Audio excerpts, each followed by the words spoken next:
Hello everyone, welcome to NEET PG series. मैं हूं आदेश from लर्नो hub, एक ऐसा फ्री लर्निंग प्लेटफॉर्म जहां पर आप पढ़ सकते हैं maths, physics, chemistry, biology absolutely for free, only at learnohub.com।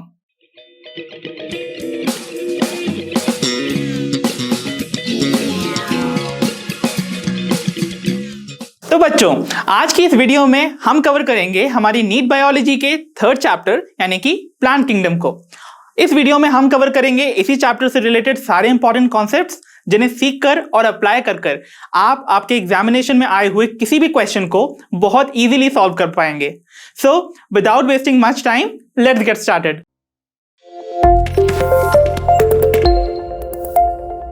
तो बच्चों, हमने अपने पिछले चैप्टर बायोलॉजिकल क्लासिफिकेशन में देखा था कैसे आर.एच. विटकर ने 1969 में सारे लिविंग ऑर्गेनिजम्स को 5 किंगडम्स में क्लासिफाई किया।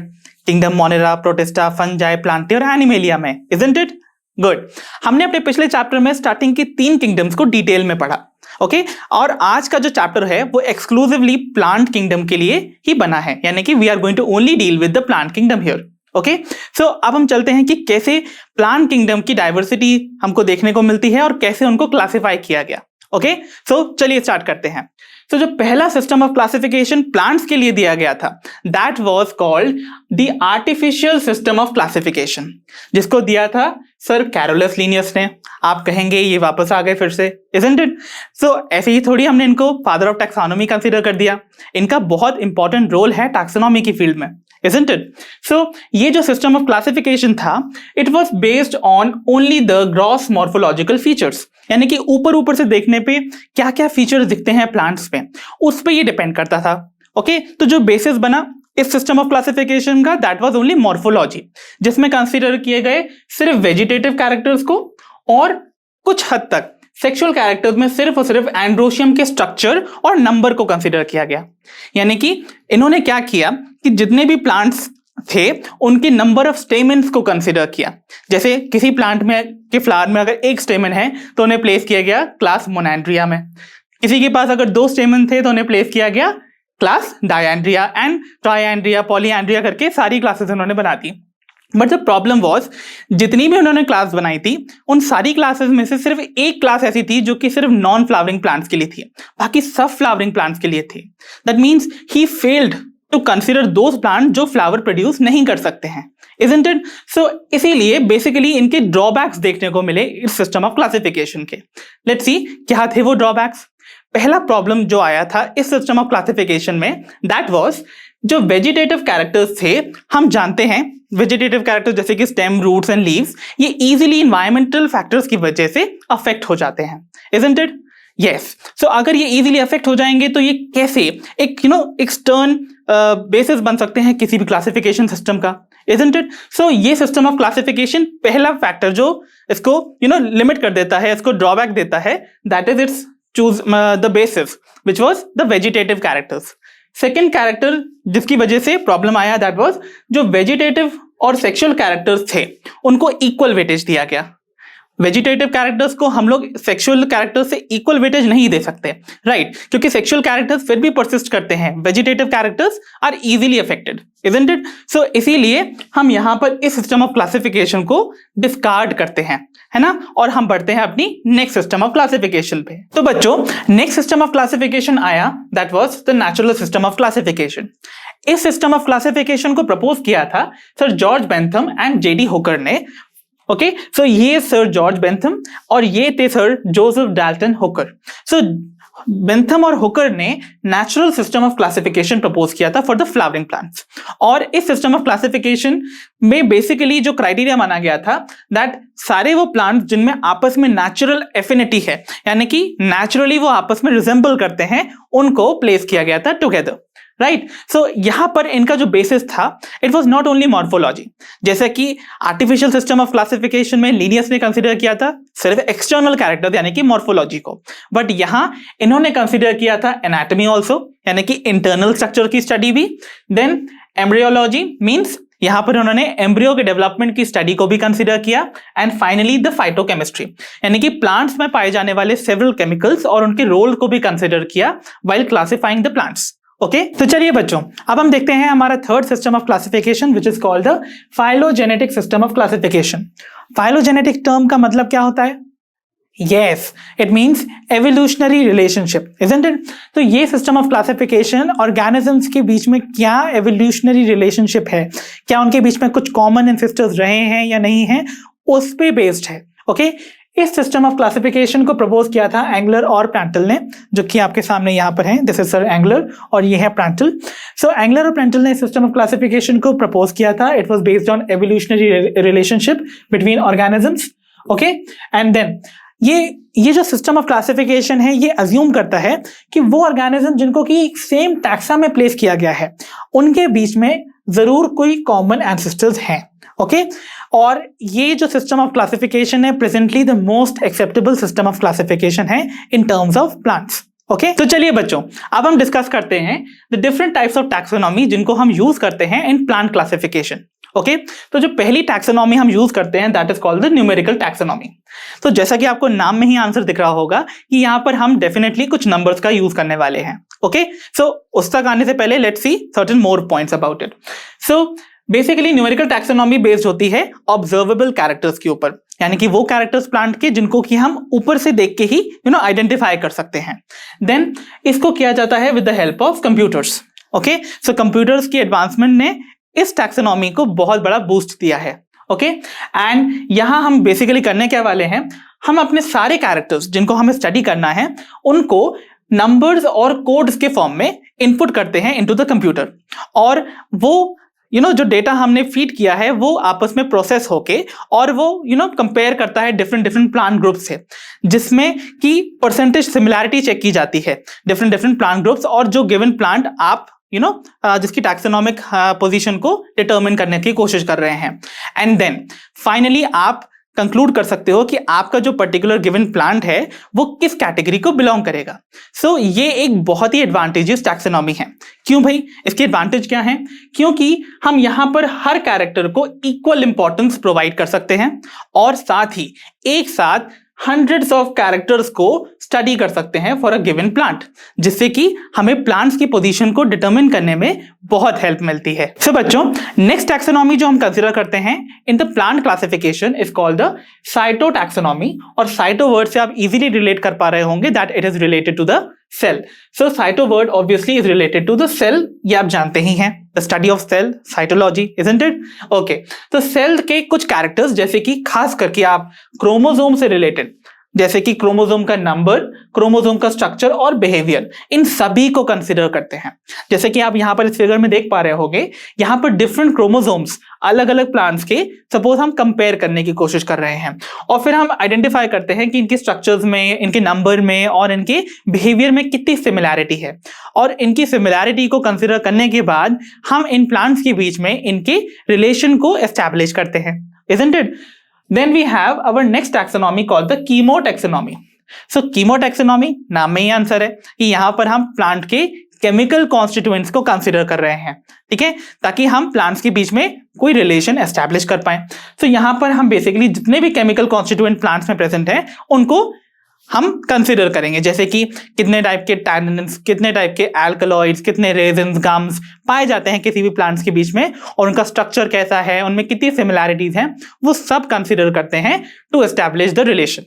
ओके तो चलिए बच्चों, अब हम बढ़ते हैं जनरल प्लांट्स की क्लासिफिकेशन की ओर, जिसमें हम डील करेंगे कि कैसे हमने प्लांट्स को सेवरल ग्रुप्स में करा है डिवाइड। ओके सो प्लांट्स को डिवाइड किया गया है सेवरल कैरेक्टर्स के बेस पे, जिनको हम एक एक करके डील करने वाले हैं।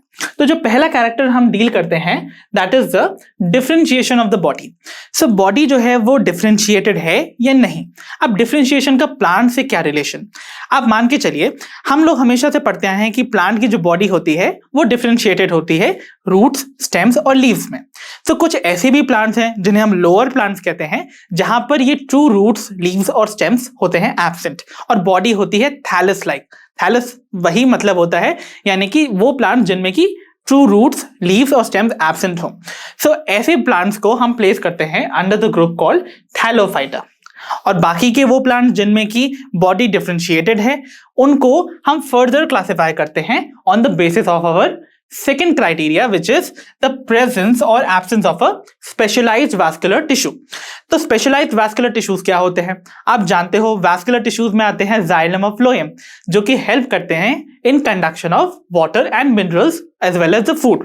Okay, so ऐसे टिश्यू अगर किसी प्लांट की बॉडी जो कि डिफरेंशिएटेड है बट उनमें वो टिश्यूज एब्सेंट हैं, उन प्लांट्स को हम प्लेस कर देंगे under the group called bryophyta.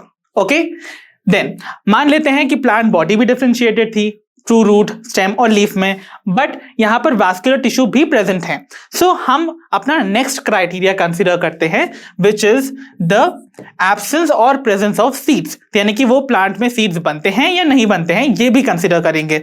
सो अगर सीड्स नहीं बनते हैं सो उन प्लांट्स को हम प्लेस कर देंगे आवर नेक्स्ट ग्रुप में विच is called the pteridophyta. Okay, और मान लेते हैं सीड्स बनते हैं, तो फिर ऐसे प्लांट्स को जिनमें की सीड्स बनते हैं पहले तो हम उनको कहते हैं स्पर्मेटोफाइटा.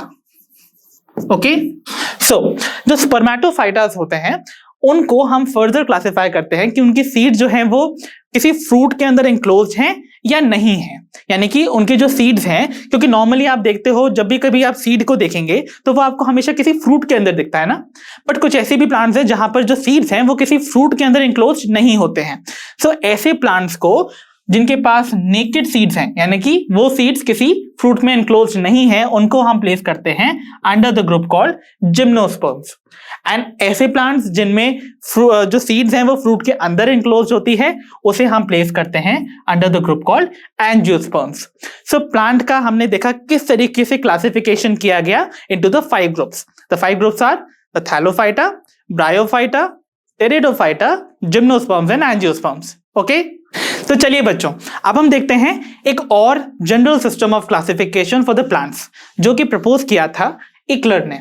ओके, सो ये जो सिस्टम ऑफ क्लासिफिकेशन हम यहां कंसीडर करेंगे दैट वाज गिवन बाय इकलर. सो ये जो सिस्टम ऑफ क्लासिफिकेशन है उसमें किंगडम प्लांटे को 2 सब किंगडम्स में डिवाइड किया गया. ओके, और the basis was the presence of the sex organs.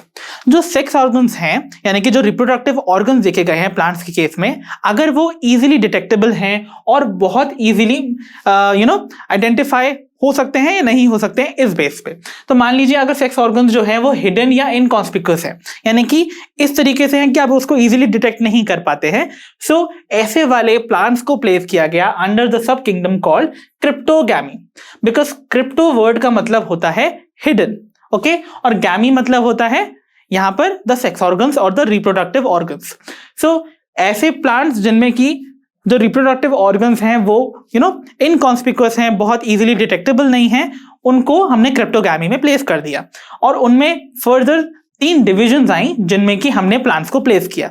सो जो पहली डिवीजन थी that was called the thallophyta, obviously जहां पर एल्गी आने वाले हैं. Okay, then we had bryophyta और third division was called the pteridophyta. While जो सेकेंड सब किंगडम थी जिसका नाम था फेनोरोगैमी, यानी कि जहां पर आपके sex organs were well expose, जो इजीली डिफरेंशिएटेड थे, उनको हमने फर्दर डिवाइड किया into 2 groups.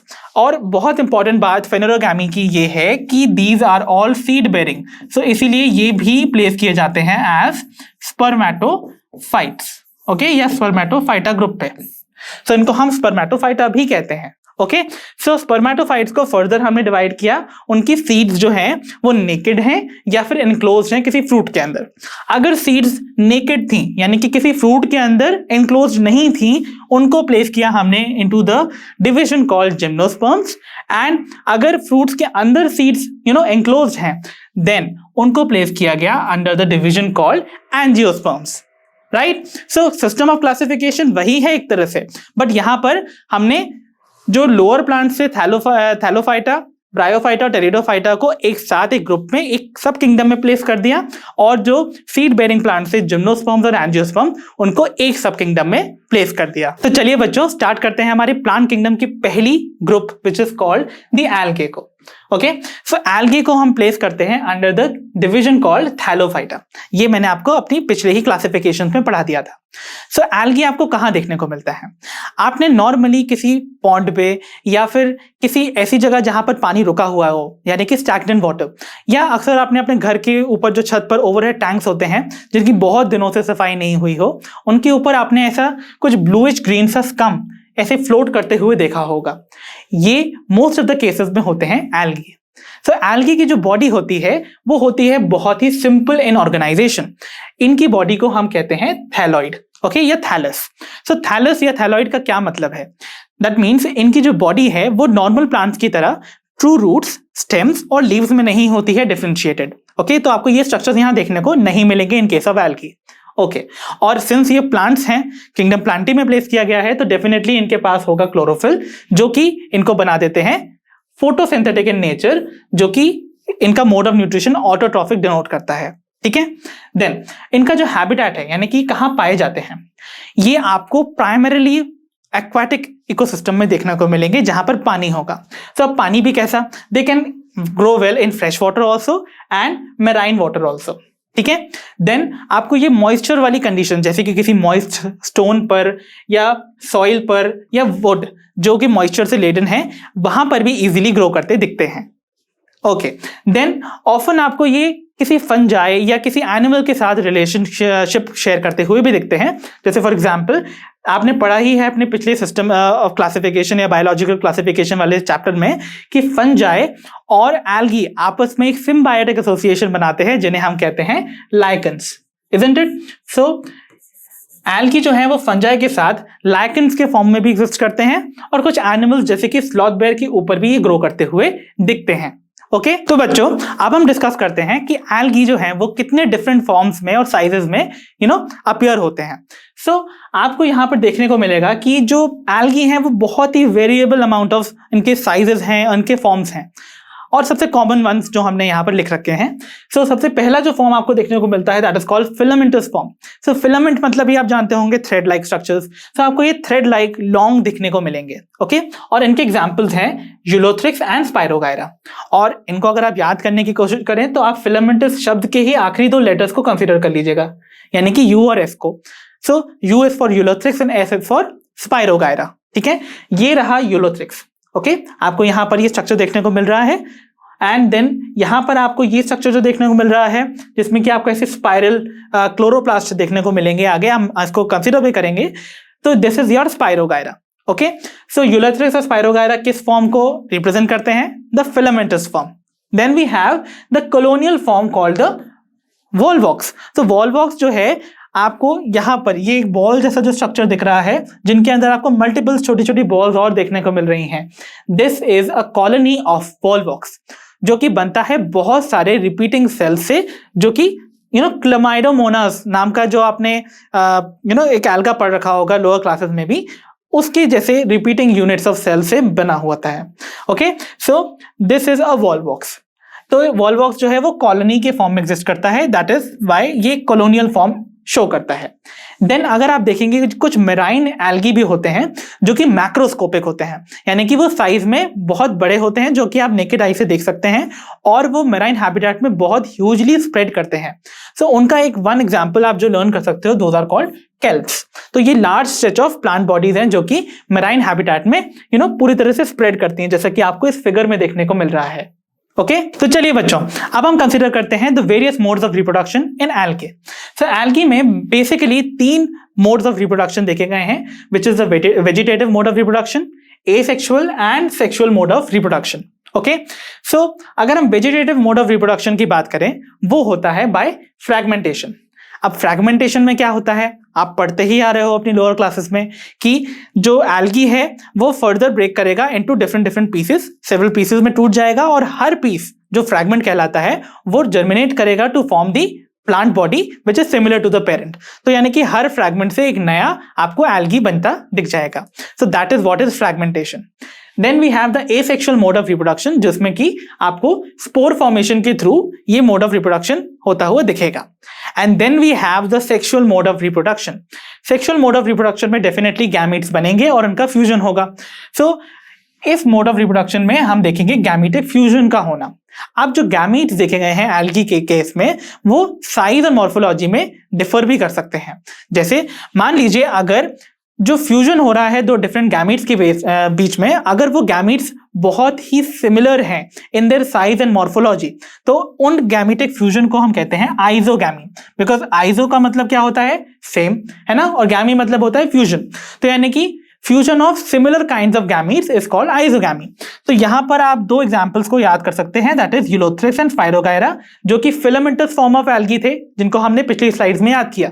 Okay, so Ulothrix के केस में अगर आप देखेंगे जो गैमीट्स हैं उनका साइज जो है वो सेम होगा और इनके पास होगा फ्लैजिला फॉर मूवमेंट, यानी कि they are going to be motile. So Ulothrix के जो गैमीट्स हैं they are motile. But Spirogyra के केस में क्या देखा गया है, इनके गैमीट्स जो हैं वो होंगे तो सिमिलर इन साइज, बट इनके पास नहीं होगा फ्लैजिला फॉर मूवमेंट, और ये अगर मूव नहीं कर पाएंगे तो इनके गैमीट्स हो जाएंगे नॉन मोटाइल। ओके, ये इंफॉर्मेशन आपको याद रखनी है। सो यूलोथ्रिक्स के जो गैमीट्स हैं they are going to be motile and spirogyra के non motile. Good, okay, then we have anisogamy, यानी कि यहां पर आपको गैमीट्स देखने को मिलेंगे but they are going to be dissimilar in their size. So एक छोटा आपको देखने को मिल सकता है और एक बड़ा। ओके ओके, ये केस जो है वो देखा जाता है in case of an algae called eudorina. तो यूडोराइना में आपको एनाइजोगैमस फ्यूजन देखने को मिलेगा, यानी कि दो गैमीट्स जो होंगे वो साइज और मॉर्फोलॉजी में डिफरेंट होंगे। Okay, and then we have the third mode of sexual reproduction that is called oogammy। So oogammy में क्या होता है, आपको एक बड़ा सा फीमेल गैमीट देखने को मिलेगा जो कि होगा नॉन मोटाइल, और एक छोटा सा मेल गैमीट देखने को मिलेगा जो कि होगा मोटाइल। सो इस टाइप के फ्यूजन को हम oogammy कहते हैं। सो oogammy देखने को मिलती है इन केस ऑफ वॉल्वॉक्स, जो कि कॉलोनियल फॉर्म था, याद है वो बॉल जैसा स्ट्रक्चर।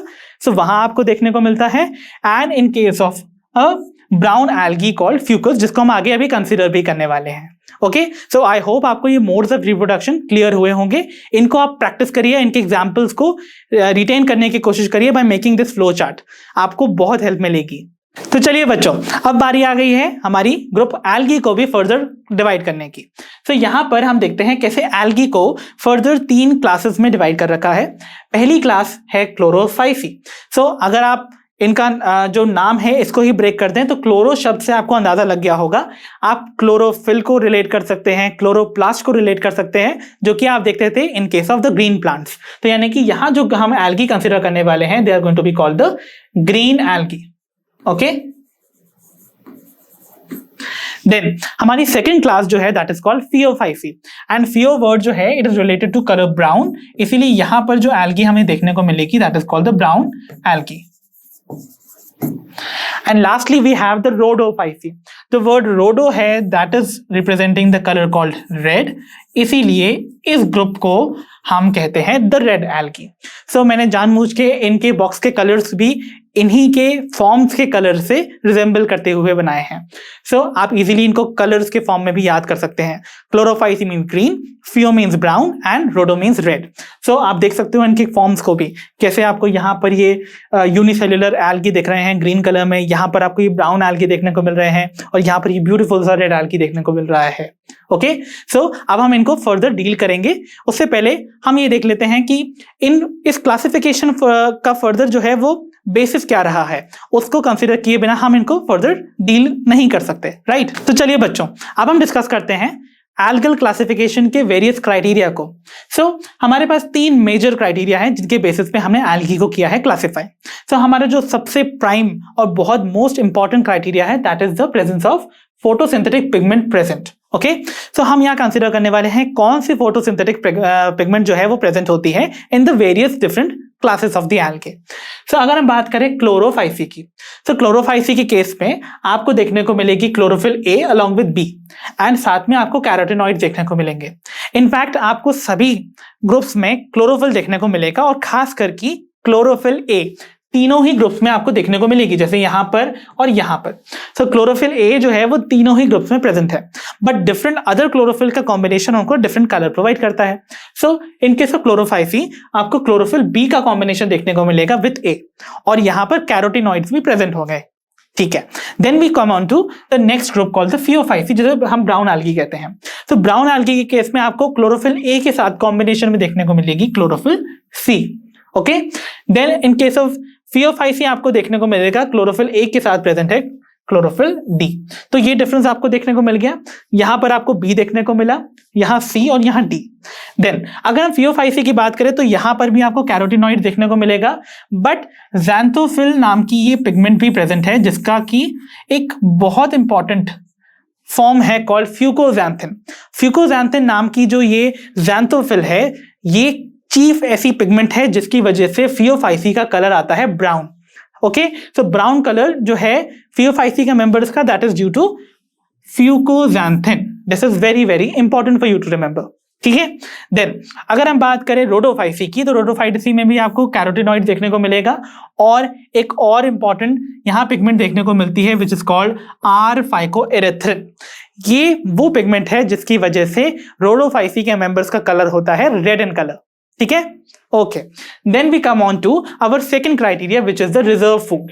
सो यानी कि ये जो different different group of algae हैं, ये अपना फूड किस फॉर्म में स्टोर करते हैं। When it comes to Chlorophyceae, obviously सारे के सारे प्लांट्स है ना, अगर ये सारे के सारे प्लांट्स है तो प्लांट्स के केस में आपने इनका रिजर्व फूड मटेरियल तो पढ़ रखा है, that is starch. So Chlorophyceae जो है वो नॉर्मल रिजेंबल करते हैं हमारे हायर ग्रीन प्लांट्स को, तो इसका मतलब इनका फूड जो स्टोर होता है वो भी होगा स्टार्च के ही फॉर्म में, isn't it? Then हम अगर बात करें फियोफाइसी की, तो फियोफाइसी के केस में आप इसको दो डिफरेंट फॉर्म्स में स्टोर होता हुआ देख सकते हो। एक होता है लैमिनेरियन स्टार्च, जिसे हम लैमिनारिन कहते हैं, और दूसरा फॉर्म है मैनेटॉल। सो अगर हम बात करें फियोफाइसी की, तो आपको लैमिनारिन या लैमिनेरियन स्टार्च और मैनेटॉल के फॉर्म में फूड रिजर्व देखने को मिलेगा। Okay, and when it comes to Rhodophyceae the red algae में आपको एक स्पेशल स्टार्च देखने को मिलेगा which is called the floridean starch. और फ्लोरिडियन स्टार्च जो है वो हाईली ब्रांच्ड है, और उसका स्ट्रक्चर जो है वो बहुत ज्यादा सिमिलर है टू ग्लाइकोजन, जो कि रिजर्व फूड मटेरियल होता है in case of animals, right, और अमाइलोपेक्टिन के फॉर्म में। ओके, सो ग्लाइकोजन और अमाइलोपेक्टिन से इसका स्ट्रक्चर बहुत ही ज्यादा सिमिलर है, किसका, फ्लोरिडियन स्टार्च का, जो कि कहां पाया जाता है, in the red algae called Rhodophyceae. Okay, then we have the third criteria which is called the flagellation. Flagella की प्रेजेंस, यानी कि ये मोटाइल हैं या नहीं है, यानी कि मूवमेंट शो कर सकते हैं या नहीं, वो भी हम कंसीडर करने वाले हैं। सो हमारा जो पहला ग्रुप है दैट इज क्लोरोफाइसी, यहां पर आपको फ्लैजिला देखने को मिलते हैं जो कि इक्वल इन साइज है, इक्वल साइज फ्लैजिला, जो कि कहां प्लेस मिलेंगे आपको, एपेक्स पे, टिप पर। ओके, जैसे कि अगर आप इसमें, मैं आपको एक क्लमाइडोमोना का एग्जांपल बना के दिखाऊं, तो आपको क्लमाइडोमोनास में भी देखने को मिलेगा, यहाँ पर ये कप शेप उसका क्लोरोप्लास्ट होता है, और यहाँ पर एपेक्स पे प्रेजेंट होते हैं इसके दो इक्वल साइज के फ्लैजिला। ओके, तो यहाँ पर आपको फ्लैजिलेशन देखने को मिलेगा, इक्वल साइज के फ्लैजिला मिलेंगे और एपेक्स पे प्रेजेंट दिखेंगे। While in case of Phaeophyceae आपको फ्लैजिला देखने को मिलेंगे, but they are going to be unequal in size, और वो कहां प्लेस होंगे, laterally. So they can be like this. Okay, one can be bigger and the other can be smaller. Okay, so यहां पर size difference है, और साथ में इनका जो अटैचमेंट है वो एपेक्स पे नहीं है, साइड में है, यानी कि लेटरल है। Then when we come to Rhodophyceae, तो ये बहुत इंपॉर्टेंट फीचर है रेड एल्गी का, कि रेड एल्गी में कोई भी मोटाइल फॉर्म नहीं है in its entire life cycle.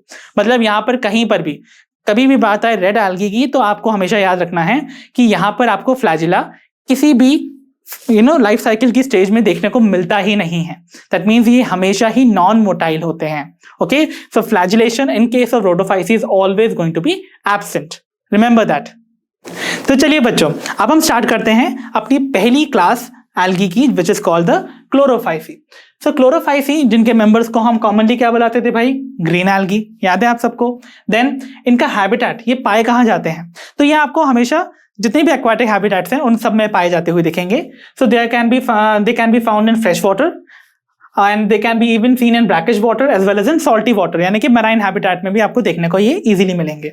और अगर हम बात करें इनकी बॉडी स्ट्रक्चर की, तो ये वेरी करते हैं, इनके बहुत सारे साइज एंड फॉर्म्स हैं। ये यूनिसेल्युलर से लेकर फिलामेंटस से लेकर कॉलोनियल फॉर्म सभी में एग्जिस्ट करते हैं। अगर हम यूनिसेल्युलर फॉर्म की बात करें, तो आपके सामने ही यहाँ पर एक एग्जाम्पल है, दैट इज ऑफ क्लमाइडोमोनास, जो कि एक यूनिसेल्युलर ऑर्गेनिज्म है। ओके,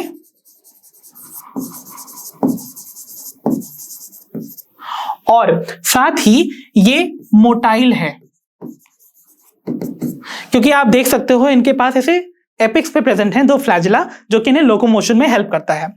सो ये एग्जांपल हो गया क्लामाइडोमोनास का। अनदर एग्जांपल जो कि यूनिसेल्युलर फॉर्म का है दैट इज ऑफ क्लोरेला, जो कि होता है नॉन मोटाइल।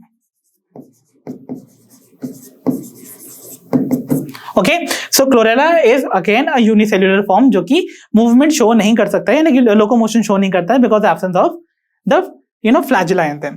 देन अगर हम बात करें इनके फिलामेंटस फॉर्म की, तो हमने पिछली स्लाइड्स में इनके एग्जांपल्स को कंसीडर किया था, याद है आप सबको? मैंने आपको बोला था लास्ट 2 लेटर्स को कंसीडर कर लीजिए, यू और एस को, इसके एग्जांपल के फॉर्म में, तो आपको आंसर मिल जाएगा that is ulothrix and spirogyra. और आप अगर ध्यान से इस फिगर को देखेंगे तो आपको देखिए ये स्पाइरोगायरा देखने को मिल रहा है as thin threads. Okay, so ये जो स्ट्रक्चर्स हैं ये आपको स्पाइरोगायरा के फिलामेंट्स देखने को मिल रहे हैं। Okay, they can be branched also and they can be unbranched. So आपने जो एग्जांपल्स लर्न किए हैं that is ulothrix and spirogyra, they are going to be unbranched. Okay, then we have the colonial forms. So colonial forms जो हैं वो आपको देखिए कैसे कॉलोनी के फॉर्म में ये दिख रहा है, इसको हमने पहले भी कंसीडर किया था, और क्या नाम कहा था मैंने इसका? Yes, this is a colony of Volvox. और अगर आप जानना चाहते हैं वॉलवॉक्स की कॉलोनी को हम कहते हैं सीनोबियम। ओके, सो इसकी जो कॉलोनी है we call it coenobium. Then अब हम ध्यान से देखते हैं कि इनका जो सेल वॉल कॉम्पोजिशन है वो किससे बना होता है। सो भाई एल्गी जो है वो प्लांट किंगडम में प्लेस किए गए हैं, और आप जानते हो प्लांट्स की जो सेल वॉल होती है उसका कंपोनेंट क्या होता है भाई? सेल्यूलोज। सो सेल्यूलोज जो है आपको तीनों ही क्लासेस ऑफ एल्गी में देखने को मिलेगी, यानी कि क्लोरोफाइसी, फियोफाइसी, रोडोफाइसी में, बट आपको ये इनर लेयर के फॉर्म में देखने को मिलेगी। आउटर लेयर वेरी कर सकती है, जैसे यहां पर भी आप इनर लेयर को सेल्यूलोज पाएंगे, बट जो आउटर लेयर होती है सेल वॉल की वो बनी होती है of pectin. So do remember this information. Okay, तो बच्चों अब हम देखते हैं कि क्लोरोफाइसी में कौन कौन सी पिगमेंट्स प्रेजेंट होती हैं। सो हमने इसको पहले भी कंसीडर किया था जब हम क्राइटेरिया डिसाइड कर रहे थे for dividing the algal groups. So इनके अंदर जो क्लोरोफिल पाई जाती हैं that is going to be chlorophyll A and in combination with chlorophyll B. So remember this information, this is very very important. Then अगर हम बात करें क्लोरोफिल की, तो क्लोरोफिल एक पिगमेंट है जो कि कहां पाई जाती है? इन द सेल ऑर्गेनल्स, जिन्हें हम कहते थे क्लोरोप्लास्ट, है ना, जो कि टाइप ऑफ प्लास्टेड होते हैं। सो जो क्लोरोप्लास्ट होते हैं इन केस ऑफ एल्गी, खास करके ग्रीन एल्गी, वो वेरियस शेप्स में, फॉर्म्स में देखने को मिलते हैं। सो इनके बहुत सारे फॉर्म्स हैं, जैसे कि दे कैन बी कप शेप्ड। अब ये कप शेप्ड आपको जो क्लोरोप्लास्ट है वो कहाँ देखने को मिलेगा? In case of chlamydomonas. So ये आपको क्लामाइडोमोनास है, और ये देखिए ये आपको एक कप शेप जो स्ट्रक्चर देखने को मिल रहा है, this is the chloroplast.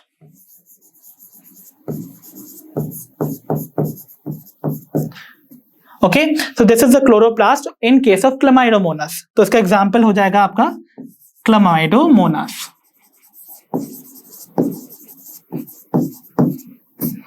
Okay, similarly they can be discoid, यानी कि डिस्क जैसे हो सकते हैं, जैसे लाइक अ सीडी, है ना, उसके फॉर्म में भी आपको देखने को मिल सकते हैं। दे कैन बी रेटिकुलेट। रेटिकुलेट मतलब होता है ये बहुत सारा नेटवर्क बनाते हुए, जैसे कि आप यहाँ देखिए, यहाँ पर आपको कैसे ये डिफरेंट डिफरेंट नेटवर्क के फॉर्म में दिख रहे हैं, है ना, पूरा एक नेटवर्क बना रखा है क्लोरोप्लास्ट ने पूरी एंटायर बॉडी के अंदर। तो ये स्ट्रक्चर भी आपको देखने को मिल सकता है।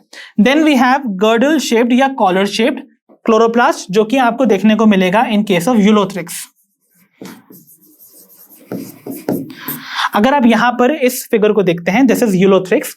यूलोथ्रिक्स में आपको जो क्लोरोप्लास्ट है वो आपको कुछ ऐसा दिखाई देगा, जैसे कि एक कॉलर होता है, राइट, जैसे आपका शर्ट का कॉलर होता है ना, इस तरीके से पीछे से कर्व्ड होके आगे आके ऐसे फ्रंट में 2 एंड्स दिखा रहा है। तो ये इस टाइप का स्ट्रक्चर देखने को मिलता है इन केस ऑफ यूलोथ्रिक्स, और इसी को हम कहते हैं गर्डल शेप्ड क्लोरोप्लास्ट या फिर collar shaped chloroplast. Then they can be also spiral and ribbon shaped. ये आपको देखने को मिलता है, ये कंडीशन इंपॉर्टेंट है, ये देखने को मिलती है in case of spirogyra.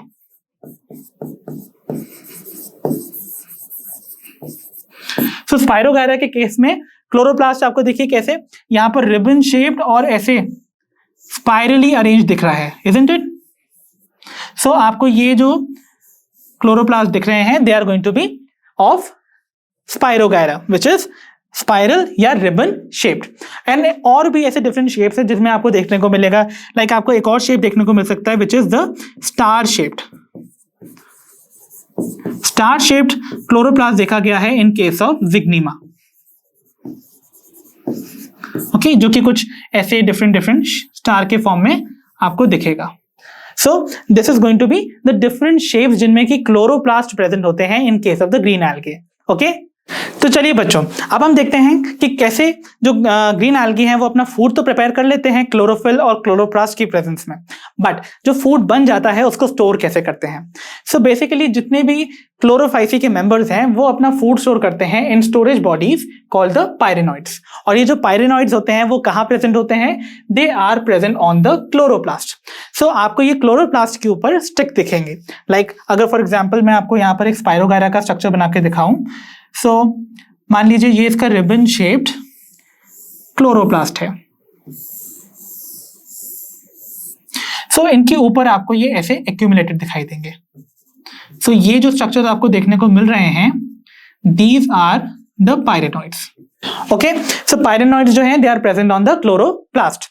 Then इनका जो स्ट्रक्चर है, किसी पायरेनॉइड को अगर मुझे एनलार्ज करके देखना है तो you will have a structure like this. इस स्ट्रक्चर में आप देख रहे हो कि कैसे पायरेनॉइड के सेंटर में एक प्रोटीन कोर होता है जिसके चारों तरफ जो स्टोर्ड फूड है स्टार्च के फॉर्म में एक्यूमुलेट हो जाता है। तो these are what? The starch granules. Okay, तो ये स्टार्च ग्रैन्यूल्स कैसे प्रोटीन कोर के चारों तरफ एक्यूमुलेट होके और स्टोर हो जाते हैं। ओके, और ये इंटायर जो स्ट्रक्चर आपको देखने को मिल रहा है, it is called the pyrenoid. Okay, और कुछ ऐसे भी ग्रीन एल्गे हैं जो कि अपना फूड जो है वो ऑयल ड्रॉपलेट्स के फॉर्म में भी स्टोर करते हैं। सो ये भी इंफॉर्मेशन आपको याद रखनी है। ओके, तो चलिए बच्चों, अब हम डिस्कस करते हैं the various modes of reproduction in case of the members of Chlorophyceae. So Chlorophyceae में आपको अगेन 3 मोड्स ऑफ रिप्रोडक्शन देखने को मिलेंगे, जैसा कि हमने जनरल कैरेक्टरिस्टिक्स ऑफ एल्गी में कंसीडर किया था, राइट। सो हमारा जो पहला मोड ऑफ रिप्रोडक्शन है that is the vegetative mode. So vegetative mode में जो हमको एग्जाम्पल मिलता है दैट इज ऑफ फ्रैगमेंटेशन, और इसका क्लासिक एग्जाम्पल जो हम हमेशा से पढ़ते आए हैं दैट इज ऑफ स्पाइरोगायरा। तो स्पाइरोगायरा में आप जानते हो कैसे एक फिलामेंटस बॉडी ब्रेक करती है इनटू सेवरल फ्रैगमेंट्स, है ना, और ये जो ईच फ्रैगमेंट है ये ग्रो करके वापस से ओरिजिनल पेरेंट बॉडी की तरह ग्रो कर जाता है into a new individual, isn't it? Then we have the second mode of reproduction called the asexual reproduction, जो कि होता है by spore formation, और यहां पर आपको देखने को मिलेगा ज़ूस्पोर। ज़ूस्पोर मतलब वो स्पोर जो कि मोटाइल होगा, isn't it? क्योंकि जू वर्ड रिलेटेड होता है विद एनिमल्स, और आप जानते हो जैसे कि एनिमल्स लोकोमोट कर सकते हैं, अपनी प्लेस चेंज कर सकते हैं, दैट मीन्स जू स्पोर ऐसे स्पोर्स होंगे जिनके पास भी लोकोमोशन की एबिलिटी होगी, दैट मीन्स इनके पास होगा flagella for movement. So zoospore are going to be present, और ये कहाँ बनेंगे? किसी बैग लाइक स्ट्रक्चर में, है ना। और हमेशा याद रखिएगा जब भी कहीं पर कोई स्पोर फॉर्मेशन होगा वो बैग लाइक स्ट्रक्चर में होगा, जिनको हम कहेंगे स्पोरेंजियम। तो जू स्पोर है, नाम स्पोर का नाम है जू स्पोर, तो फिर बैग का नाम होगा ज़ूस्पोरेंजियम। और यहाँ पर अगर हम किसी यूनिसेल्युलर ऑर्गेनिज्म की बात करें, जैसे यहाँ पर क्लमाइडोमोनास का एग्जांपल दिया गया है, तो क्लमाइडोमोनास तो खुद ही यूनिसेल्युलर है, तो इसमें कहाँ पर वो बैग लाइक स्ट्रक्चर बनेगा? तो जो पेरेंट बॉडी होती है, यानी कि जो पेरेंट सेल है, वो खुद ही कन्वर्ट हो जाता है इनटू अ ज़ूस्पोरेंजियम, और उसमें डेवलप होते हैं बहुत सारे ज़ूस्पोर्स, राइट। तो चलिए बच्चों, अब हम देखते हैं हमारा third mode of reproduction which is the sexual reproduction. Okay, तो सेक्सुअल रिप्रोडक्शन हमने पढ़ा हुआ है, ये आइजोगैमस भी हो सकता है, एनाइजोगैमस भी हो सकता है, और ऊगैमस भी हो सकता है। तो आइजोगैमस के केस में जैसा कि आप यहाँ पर देख सकते हो, दोनों ही गैमीट्स जो हैं वो सेम साइज के हैं, सेम मॉर्फोलॉजी के हैं, तो इनके फ्यूजन को हम कहेंगे आइजोगैमी, बिकॉज आइजो मीन्स होता है सेम। तो अगर इनकी हमको नेचर को डिटर्मिन करना है तो हम यहाँ पर इनको मेल और फीमेल ऐसे तो डिनोट कर नहीं सकते हैं, तो इसीलिए हम इनको डिफरेंट साइन से डिनोट कर देते हैं to denote the different strains. Okay, so ये पॉजिटिव और नेगेटिव के फॉर्म में ऐसे रिप्रेजेंट किए जाते हैं। Then we have anisogamy. So anisogamy में आपको देखने को मिलता है कि कैसे एक जो गैमीट है वो लार्जर है और मोटाइल है, जैसे कि इस केस में दिख रहा है, और जो दूसरा वाला गैमीट आपको देखने को मिलेगा that is going to be smaller in size. तो यहाँ पर साइज में डिफरेंट होने की वजह से वी कॉल इट एनाइजोगैमी, मतलब डिसिमिलर गैमीट का फ्यूजन। ओके, सो अगेन यहाँ ये स्ट्रक्चर आपको देखने को मिला, बट आप यहाँ नोट करिए, यहाँ पर जो फीमेल है उसका साइज भले ही बड़ा है बट इट इज फ्लैजिलेटेड, यानी कि ये मोटाइल है। But when it comes to oogamy के केस में आपको कुछ ऐसा ही स्ट्रक्चर देखने को मिलने वाला है एनाइजोगैमी की तरह, यानी कि फीमेल जो है वो मेल से बड़ी होगी इन साइज, बट यहाँ पर ये नॉन मोटाइल होता है, और इसीलिए हम यहाँ पर फीमेल गैमीट को कहते हैं एग। ओके, सो oogamete के केस में it is going to be always non motile female gamete which is called the egg, और जो स्पर्म यानी कि मेल गैमेट होगा it is going to be motile. ठीक है, अब हम देखते हैं क्लोरोफाइसी के सारे एग्जाम्पल्स को जो कि आपको याद रखने हैं। सो हमारा पहला एग्जाम्पल जो हमने क्लोरोफाइसी का कंसिडर किया था that was the Chlamydomonas. Then we have Volvox, याद है कॉलोनियल फॉर्म वाला। Then we have Ulothrix and Spirogyra जो कि अगेन फिलामेंटस फॉर्म से, and lastly we have कैरा।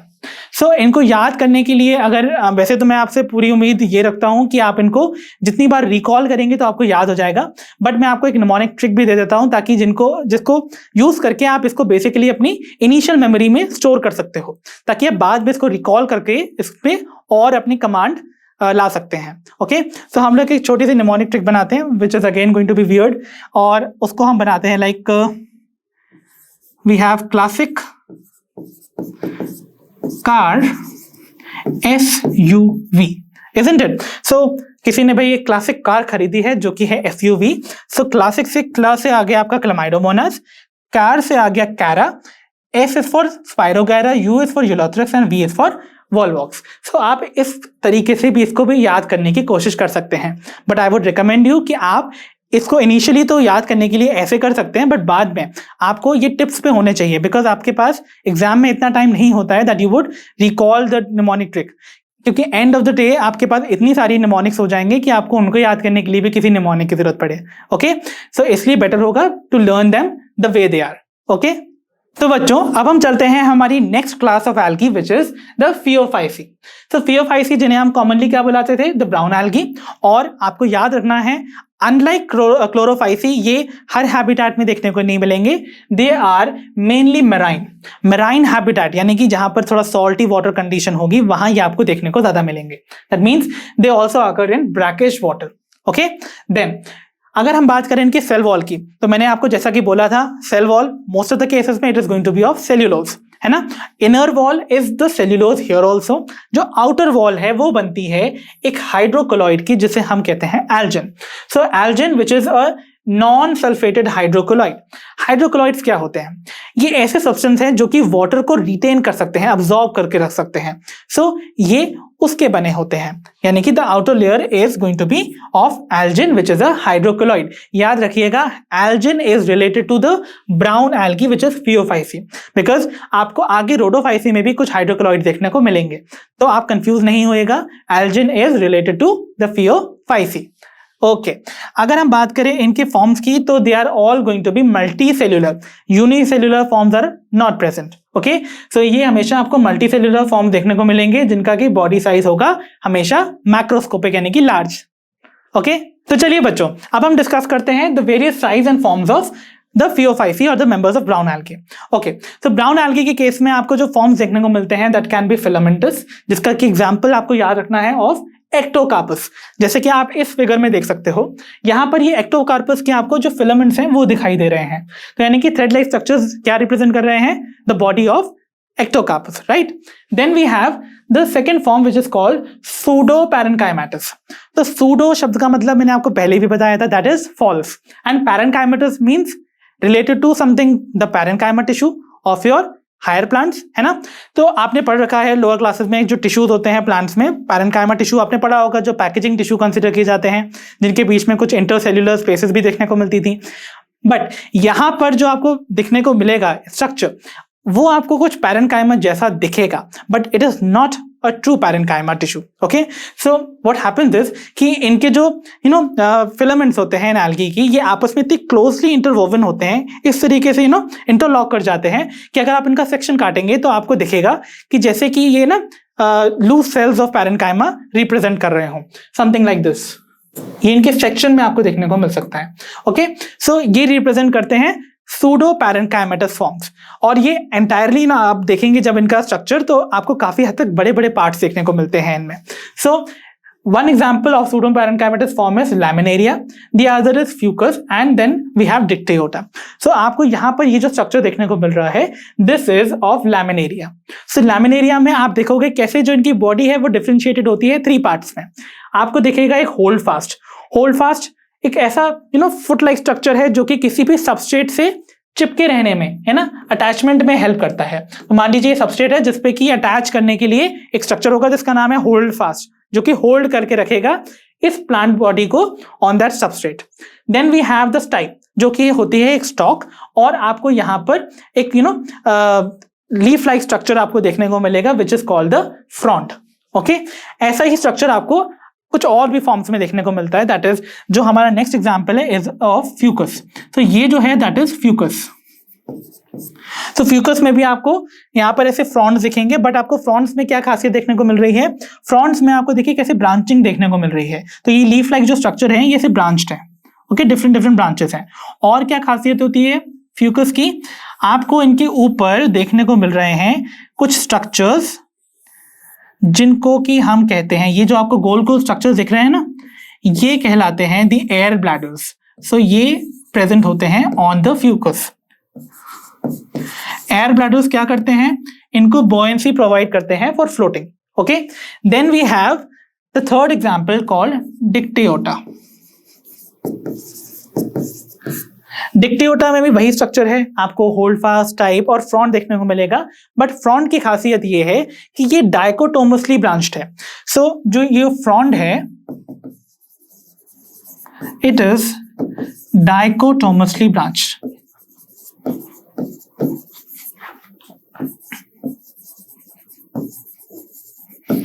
Dichotomous branching क्या होती है, लेट अस अंडरस्टैंड दैट। सो मान लीजिए ये एक बॉडी है, ये डिवाइड करती है इनटू टू पार्ट्स, यानी कि एक पॉइंट से दो ब्रांचेस निकलेंगी, फर्दर वो एक पॉइंट पे जाके अगेन दो ब्रांच में डिवाइड हो जाएंगी, देन वो ब्रांच भी फर्दर एक पॉइंट पे जाके दो ब्रांच में डिवाइड हो जाती हैं, इस तरीके से। तो कॉमन पॉइंट से हमेशा दो ब्रांच डिराइव होती हुई दिखती हैं, जैसा कि आपको यहां देखने को मिलेगा कि आप देखिए किस तरीके से यहां पर बॉडी जो है वो दो ब्रांच में डिवाइड हुई, ईच ब्रांच फर्दर दो ब्रांच में डिवाइड हुई, एक कॉमन पॉइंट से फिर से फर्दर ब्रांचिंग होती ही रहेगी, हर पॉइंट से एक दो ब्रांच निकलने को आपको दिखती हैं। ओके, देन अगर हम बात करें कुछ मेंबर्स की, लाइक मैक्रोसिस्टस, जो कि ब्राउन एल्गी के मेंबर्स हैं, वो साइज में, यानी कि ये क्या करते हैं, ये इतना ह्यूजली स्प्रेड करते हैं इनसाइड द वाटर बॉडी कि ये सेवरल हाइट्स, यानी कि सेवरल 100 मीटर्स हाइट तक फैल सकते हैं, और ये रिप्रेजेंट करते हैं द केल्प्स। तो आपको याद है मैंने आपको इनिशियल उसमें एग्जांपल्स में केल्प का रेफरेंस दिया था। तो केल्प्स जो होते हैं they are the brown algae, जो कि मेंबर्स होते हैं ऑफ मैक्रोसिस्टस जीनस। ओके, तो मैक्रोसिस्टस के मेंबर्स जो हैं वो इतना फैल सकते हैं कि वो हंड्रेड्स ऑफ मीटर्स की हाइट तक पहुंचेंगे और वो कवर कर देंगे, and they represent what, they represent the kelps. Okay, तो चलिए बच्चों अब हम देखते हैं फियोफाइसी के मेंबर्स में कौन कौन सी पिगमेंट देखने को मिलती हैं।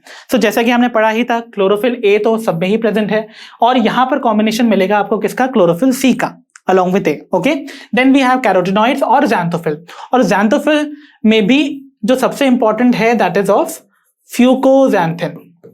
ओके, तो फ्यूकोजैंथिन वो पिगमेंट है, वो xanthophyll है जो कि ब्राउन एल्गी को वो ब्राउन कैरेक्टरिस्टिक कलर देती है। ओके, और डिटरमिन देखिए the amount of fucoxanthin present in the brown algae will determine the colour of the algae.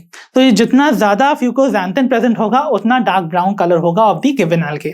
Okay, then अगर हम इनके रिजर्व फूड की बात करें तो इनके पास कॉम्प्लेक्स कार्बोहाइड्रेट के फॉर्म में स्टोर होगा, which is in the form of either laminarin which is laminarian starch, और it can be mannitol.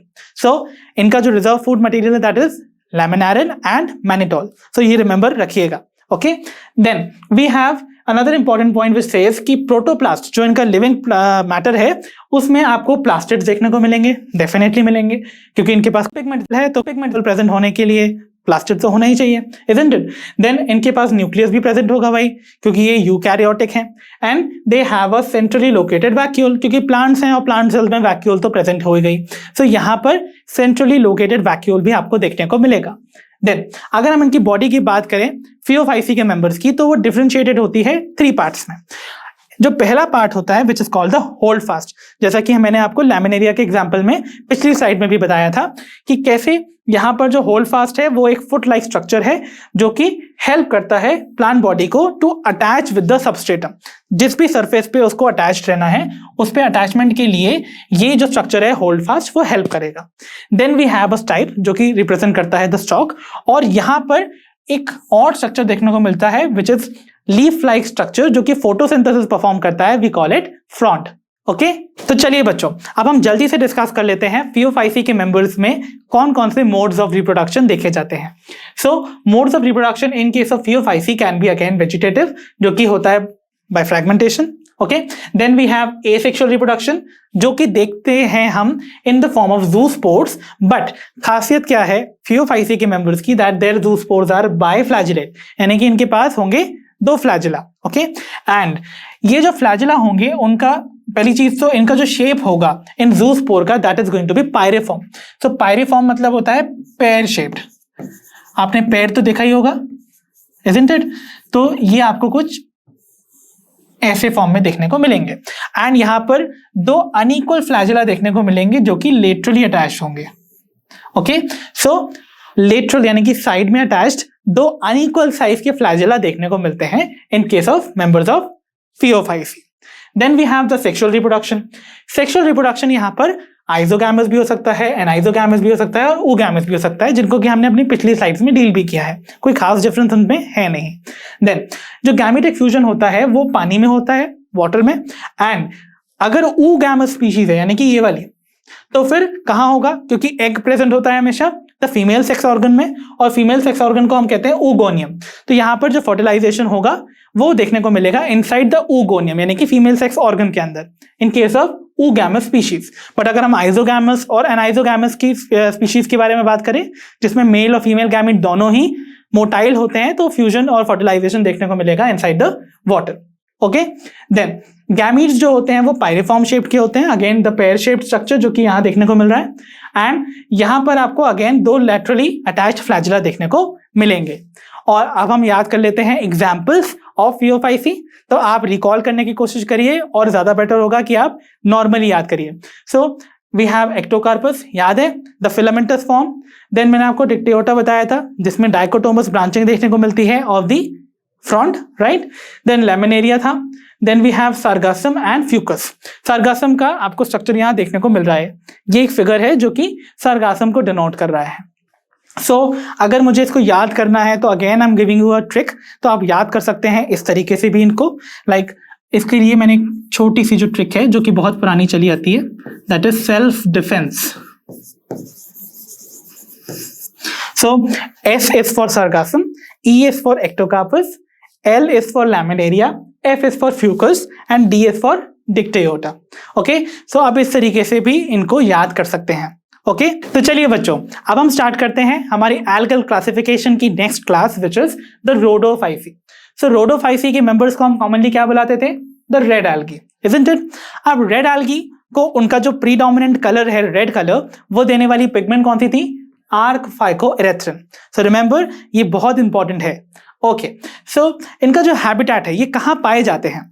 So basically ये आपको मेराइन हैबिटेट में देखने को मिलेंगे, just like the members of brown algae, और ये आपको ग्रेटर कॉन्सेंट्रेशन में देखने को मिलेंगे उन एरियाज में जो कि कंपैरेटिवली थोड़े से वार्म होते हैं। ओके, देन अगर हम बात करें इनकी प्रेजेंस की, ओशन में ये वो एरियाज में भी थ्राइव करते हैं जहां पर कि वेल लाइट प्रेजेंट हो, आसानी से लाइट पेनिट्रेट कर जाए, और उन डीपर ओशंस में भी यानी कि ग्रेट डेप्थ में भी पाए जाते हैं जहां पर कि सनलाइट जो है वो बहुत इजीली पहुंच नहीं पाती है। ऐसा क्यों, और ये वहां पर सरवाइव कैसे कर जाते हैं?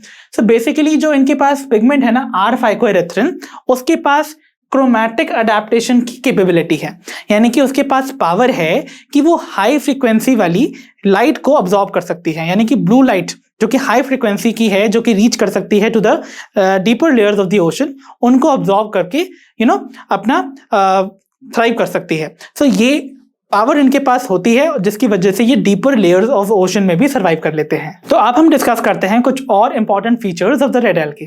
सो रेड एल्गी में जो थैलस होता है that is mostly multi cellular, और मल्टी सेल्यूलर फॉर्म्स में भी इनकी कैसा स्ट्रक्चर देखने को मिलेगा? तो they are going to be either ribbon shaped और they can be siphonaceous. So siphonaceous forms क्या होते हैं? साइफोनेशियस फॉर्म्स में आप देखेंगे कैसे इनकी जो थैलस है वो है ना ट्यूबुलर फॉर्म के फॉर्म में, यानी कि ट्यूब्यूल्स के फॉर्म में ऐसे प्रोट्रूड करता हुआ दिखेगा, एंड इनके अंदर प्रेजेंट होती है सिनोसिटिक कंडीशन, यानी कि बहुत सारे फ्री फ्लोटिंग न्यूक्लियाई आपको देखने को मिलेंगे inside their body.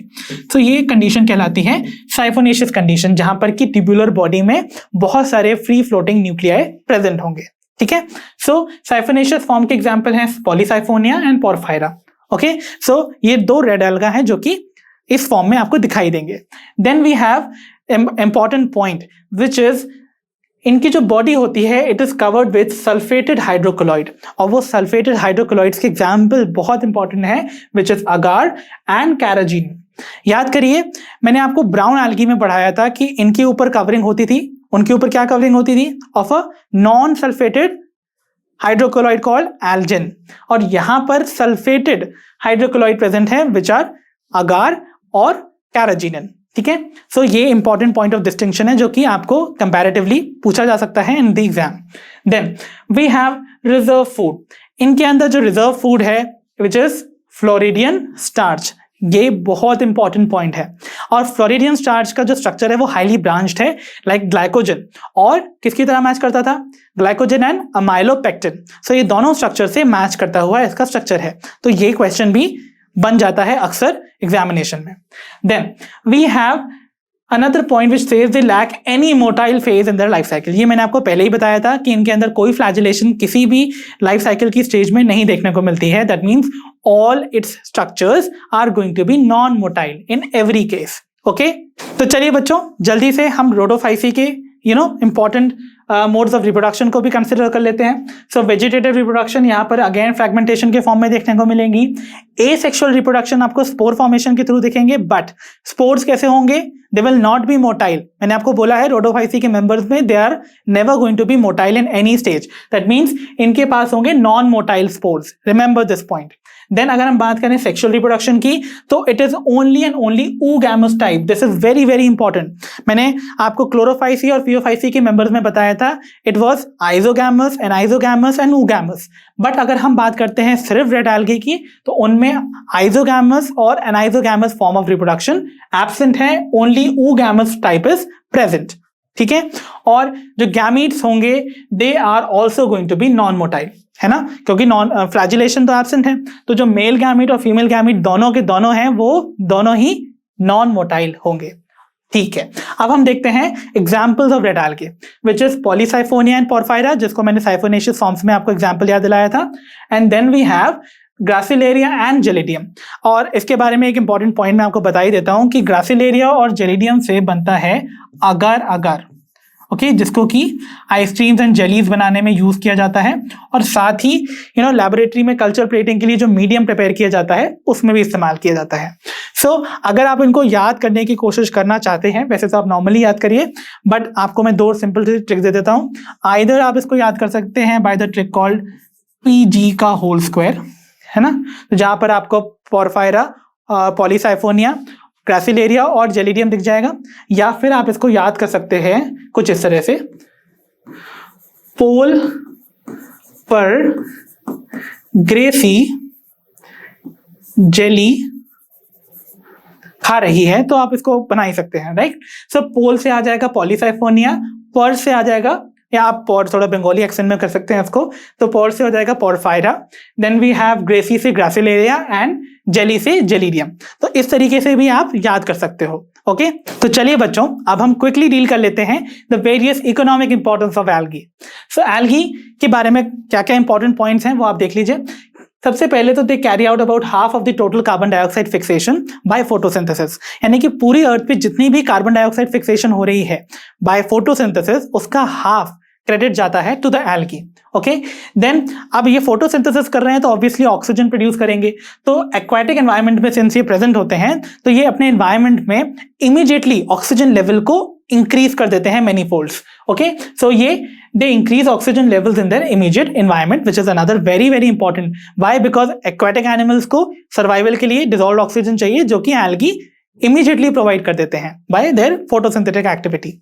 Then we have many species of Porphyra, Laminaria and Sargassum.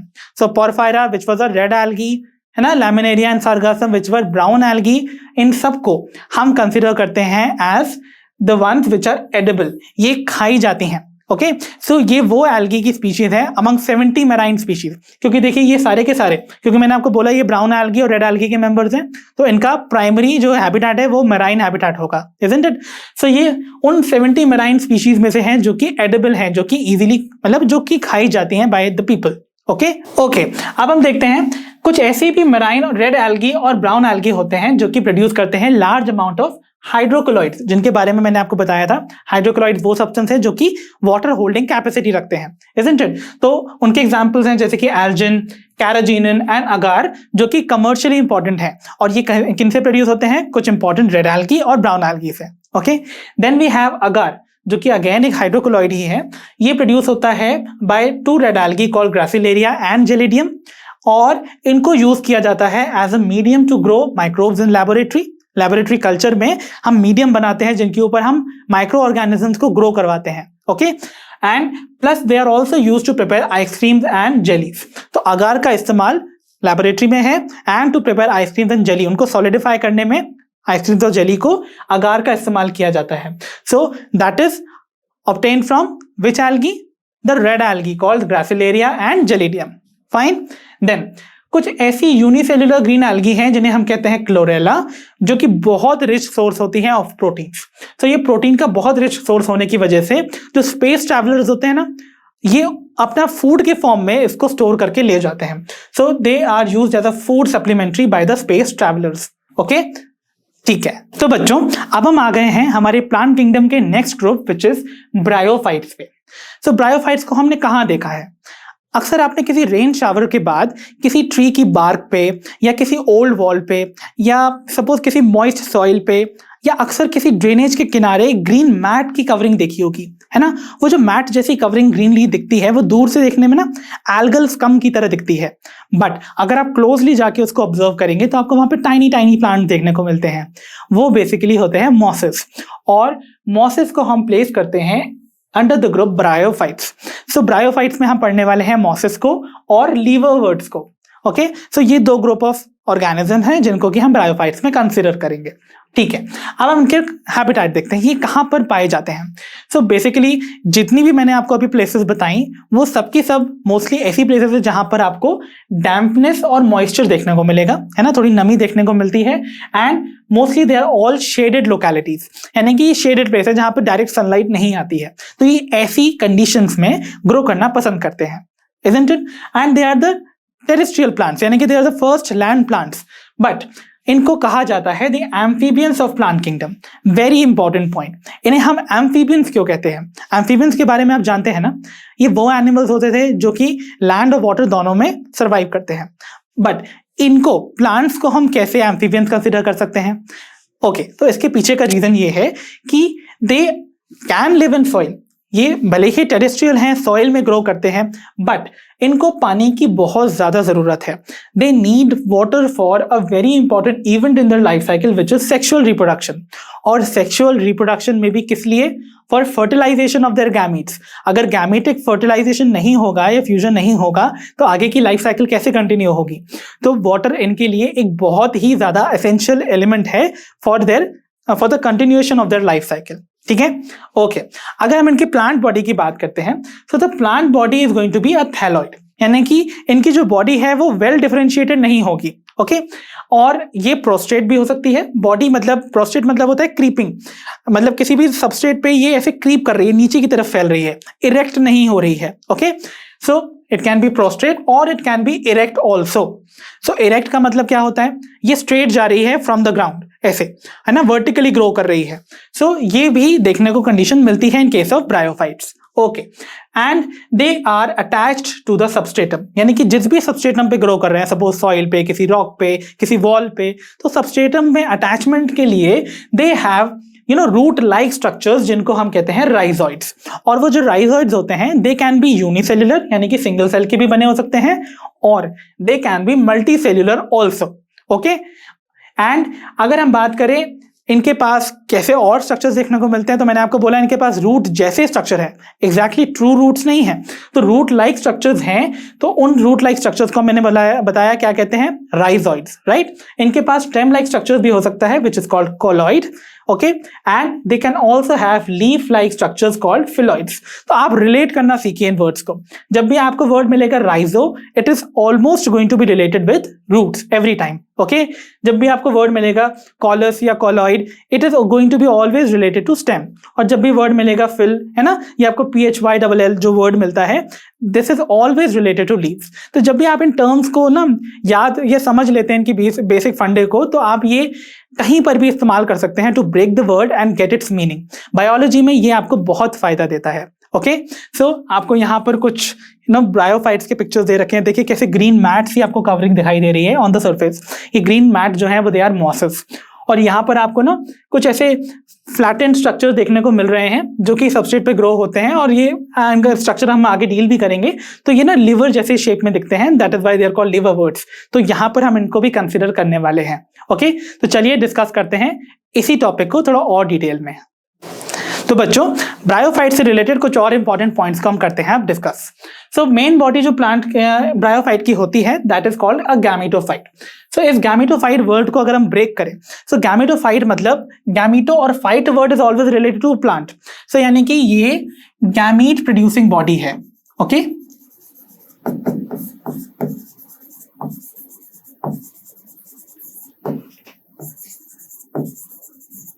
Okay, so gamete producing body है।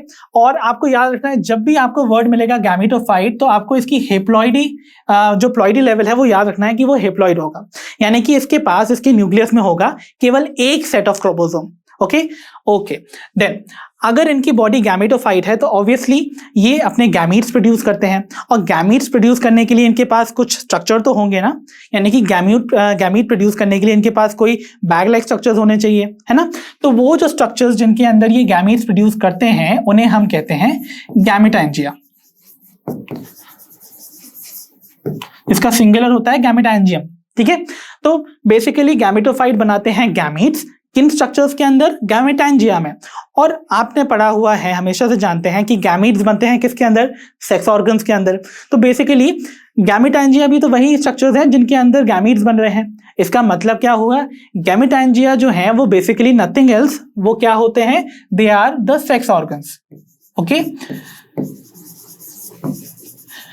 सो गैमेटोफाइटिक बॉडी में जिस स्ट्रक्चर के अंदर गैमीट्स बन रहे हैं ब्रायोफाइट्स में, उन्हें हम कहते हैं द सेक्स ऑर्गन्स और गैमेटांजिया, जिसको कि अभी हम एक ही पॉइंट की बात डिस्कस करेंगे। बट उससे पहले एक और पॉइंट देख लेते हैं कि ये ब्रायोफाइट्स जो हैं वो पहले ऐसे प्लांट्स हैं जो कि एम्ब्रियो फॉर्म करते हैं, इसीलिए इनको हम कहते हैं एम्ब्रियोफाइटा या एम्ब्रियोफाइट्स, ठीक है, यानी कि embryo producing plants, okay, because phyta word is always related to the plant, ठीक है। नाउ सी, मैंने आपको बोला था कि गैमेटोफाइट्स में सेक्स ऑर्गन्स प्रेजेंट है जिन्हें हम गैमेटांजिया कहते हैं। तो जो सेक्स ऑर्गन्स है ब्रायोफाइट्स में, वो हमेशा आपको मिलेंगे multicellular and they are always jacketed.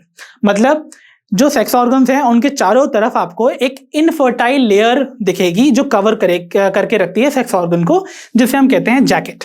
सो अगर आप यहां पर देखें, ये जो सेक्स ऑर्गन है, this is the male sex organ called antheridium. So यहां पर this is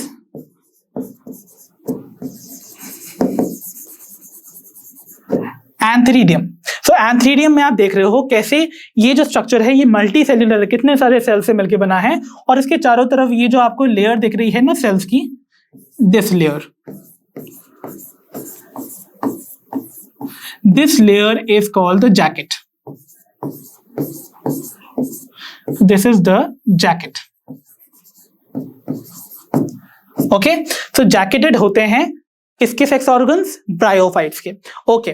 so antheridium is called the male sex organ और मेल गैमेटांजिया, ठीक है ना।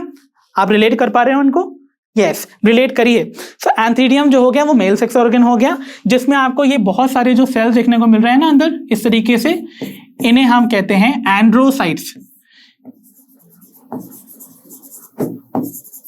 मतलब ये वो सेल्स हैं जो कि बना देंगे क्या, मेल गैमीट को, है ना।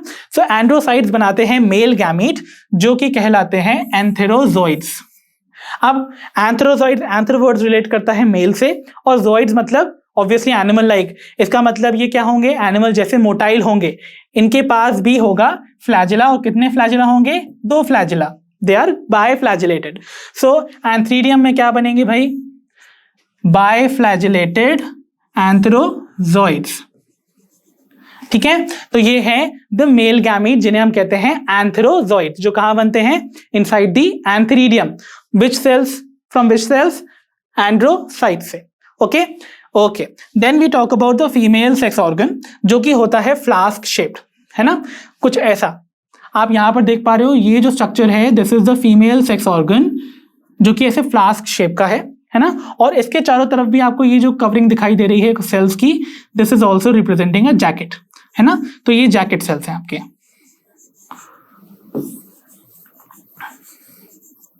This is also a jacket, ठीक है, okay.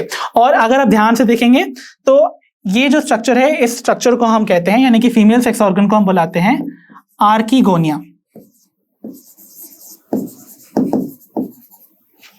Okay, so this is archegonium, और आर्कीगोनियम में आपको देखने को मिलेगा एक egg. Egg is the female gamete, okay, in case of bryophytes, तो आपको वहां पर एग भी देखने को मिलेगा। सो this is the egg which is the female gamete. ठीक है, सो इतना बेसिक इंफॉर्मेशन आपको क्लियर हुआ कि नहीं, कि ब्रायोफाइट्स में मेल बॉडी, मेन बॉडी जो है वो गैमेटोफाइटिक है और वो हेप्लॉइड है, ओके, और उसके अंदर प्रेजेंट होते हैं गैमेटांजिया, जिन्हें हम कहते हैं सेक्स ऑर्गन्स, जिनके अलग अलग नाम है for male and female. Male के केस में जो सेक्स ऑर्गन है उसे हम कहेंगे एंथ्रीडियम, और वो प्रोड्यूस करते हैं the male gametes called antherozoids, while female sex organs को हम बुलाते हैं आर्कीगोनियम, और जो फीमेल गैमीट वो प्रोड्यूस करते हैं उन्हें हम कहते हैं एग। ठीक है, नाउ जो एंथेरोजॉइड्स होते हैं, यानी कि द मेल गैमीट्स, वो रिलीज होते हैं inside the water, where they come in contact with the archegonium. तो यानी कि ये जो आपके मेल गैमीट्स हैं, ये फ्लोट करते हुए वाटर में पहुंच जाते हैं आर्कीगोनियम के माउथ के पास, और वहां पर जाके ये एंटर करते हैं into the female sex organ, और वहां पर ये फर्टिलाइज कर देते हैं एग को, और एग को फर्टिलाइज करते ही बना देंगे ये डिप्लॉइड जाइगोट। सो रिमेंबर, ये डिप्लॉइड जाइगोट बना देते हैं after fertilization in case of bryophytes also. ठीक है, तो ये बेसिक सा इंफॉर्मेशन है जो कि आपको आइडिया दे रहा है इनकी सेक्सुअल रिप्रोडक्शन के बारे में, और ये इंपॉर्टेंट भी देता है कि कैसे वाटर एक बहुत सिग्निफिकेंट रोल प्ले करता है in case of the life cycle of bryophytes. क्योंकि अगर वाटर नहीं होगा तो ये जो बायफ्लैजिलेटेड एंथेरोजॉइड्स हैं, ये फ्लोट करके आर्कीगोनियम के माउथ तक पहुंच नहीं पाएंगे और फर्टिलाइजेशन पॉसिबल नहीं हो पाएगा। तो चलिए बच्चों, अब हम देखते हैं कि कैसे जाइगोट जो है वो फर्दर आगे के डेवलपमेंट्स को फॉलो करता है। तो जो जाइगोट हमने देखा था पिछली ही स्लाइड में कि वो डेवलप हुआ by the fusion of antherozoid with the egg, वो डिप्लॉयड होने की वजह से, याद है ना, जाइगोट वाज डिप्लॉयड, यस। सो ये जो डिप्लॉयड जाइगोट है ये फर्दर डिवाइड करेगा, और डिवाइड करते ही ये एक मल्टी सेल्यूलर स्ट्रक्चर को डेवलप करेगा which is called the sporophyte. So sporophyte, again you can break the term, ये स्पोर प्रोड्यूसिंग बॉडी है ना, तो ये स्पोर प्रोड्यूसिंग प्लांट पार्ट है।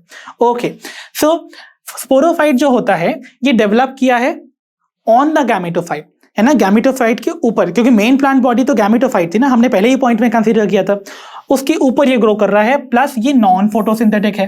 अगर ये नॉन फोटोसिंथेटिक है और ये गैमेटोफाइट पे ग्रो कर रहा है, इसका मतलब ये डिपेंडेंट है on the gametophyte for its nourishment. So since ये अपना खाना खुद नहीं बना सकता है, ये गैमेटोफाइट जो कि फोटोसिंथेटिक है उस पे डिपेंड करेगा नरिशमेंट के लिए।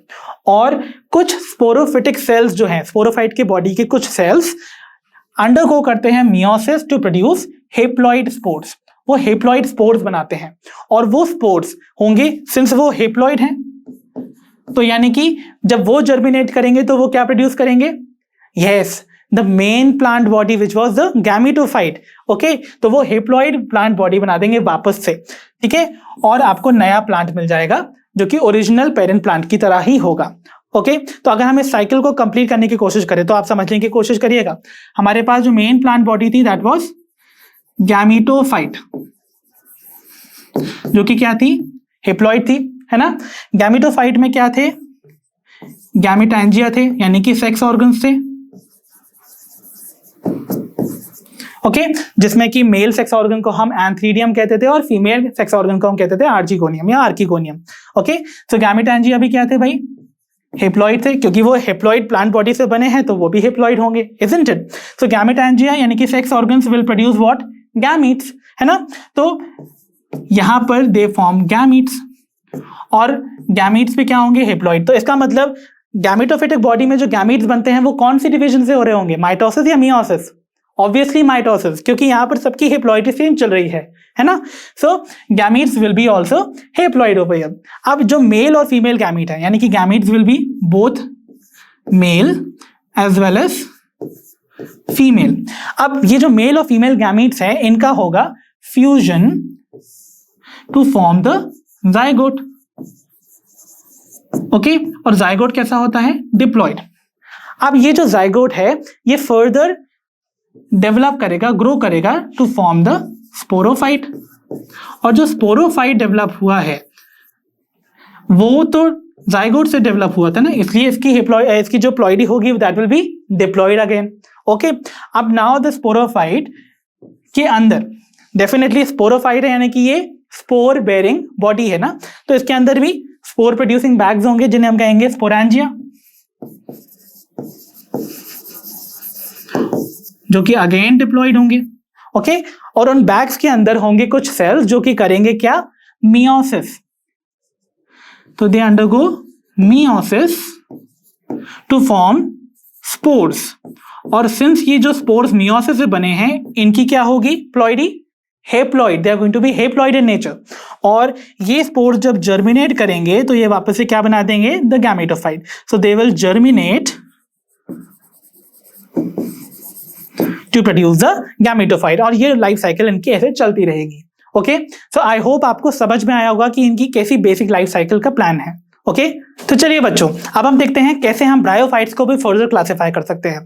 तो हमने ब्रायोफाइट्स को फर्दर क्लासिफाई किया है into the two groups called the liverworts and the other group which is called the mosses. Okay, तो लिवरवर्ट्स में आपको कुछ इस टाइप के स्ट्रक्चर्स हम आगे डील करने वाले हैं इस पर्टिकुलर क्लास को या ग्रुप को, एंड फर्दर उसके बाद हम डिस्कस करेंगे about mosses as well. Okay, तो चलिए बच्चों, अब हम डिस्कस करते हैं ब्रायोफाइट्स के पहले ग्रुप को विच इज द लिवरवर्ट्स। तो लिवरवर्ट्स जो होते हैं, इनका नाम जो है वो आता ही है from the word liver, because इनका जो स्ट्रक्चर है वो देखने में कुछ लिवर जैसा ही दिखता है। ओके, सो ये बिलोंग करते हैं to the class called Hepaticopsida, because hepatic word जब भी आपको दिखता है it is related to liver, है ना? तो ये बेसिकली उस क्लास को बिलोंग करेगा जहां पर कि कुछ इनका थैलस जो है वो लीवर जैसा देखने को दिखेगा।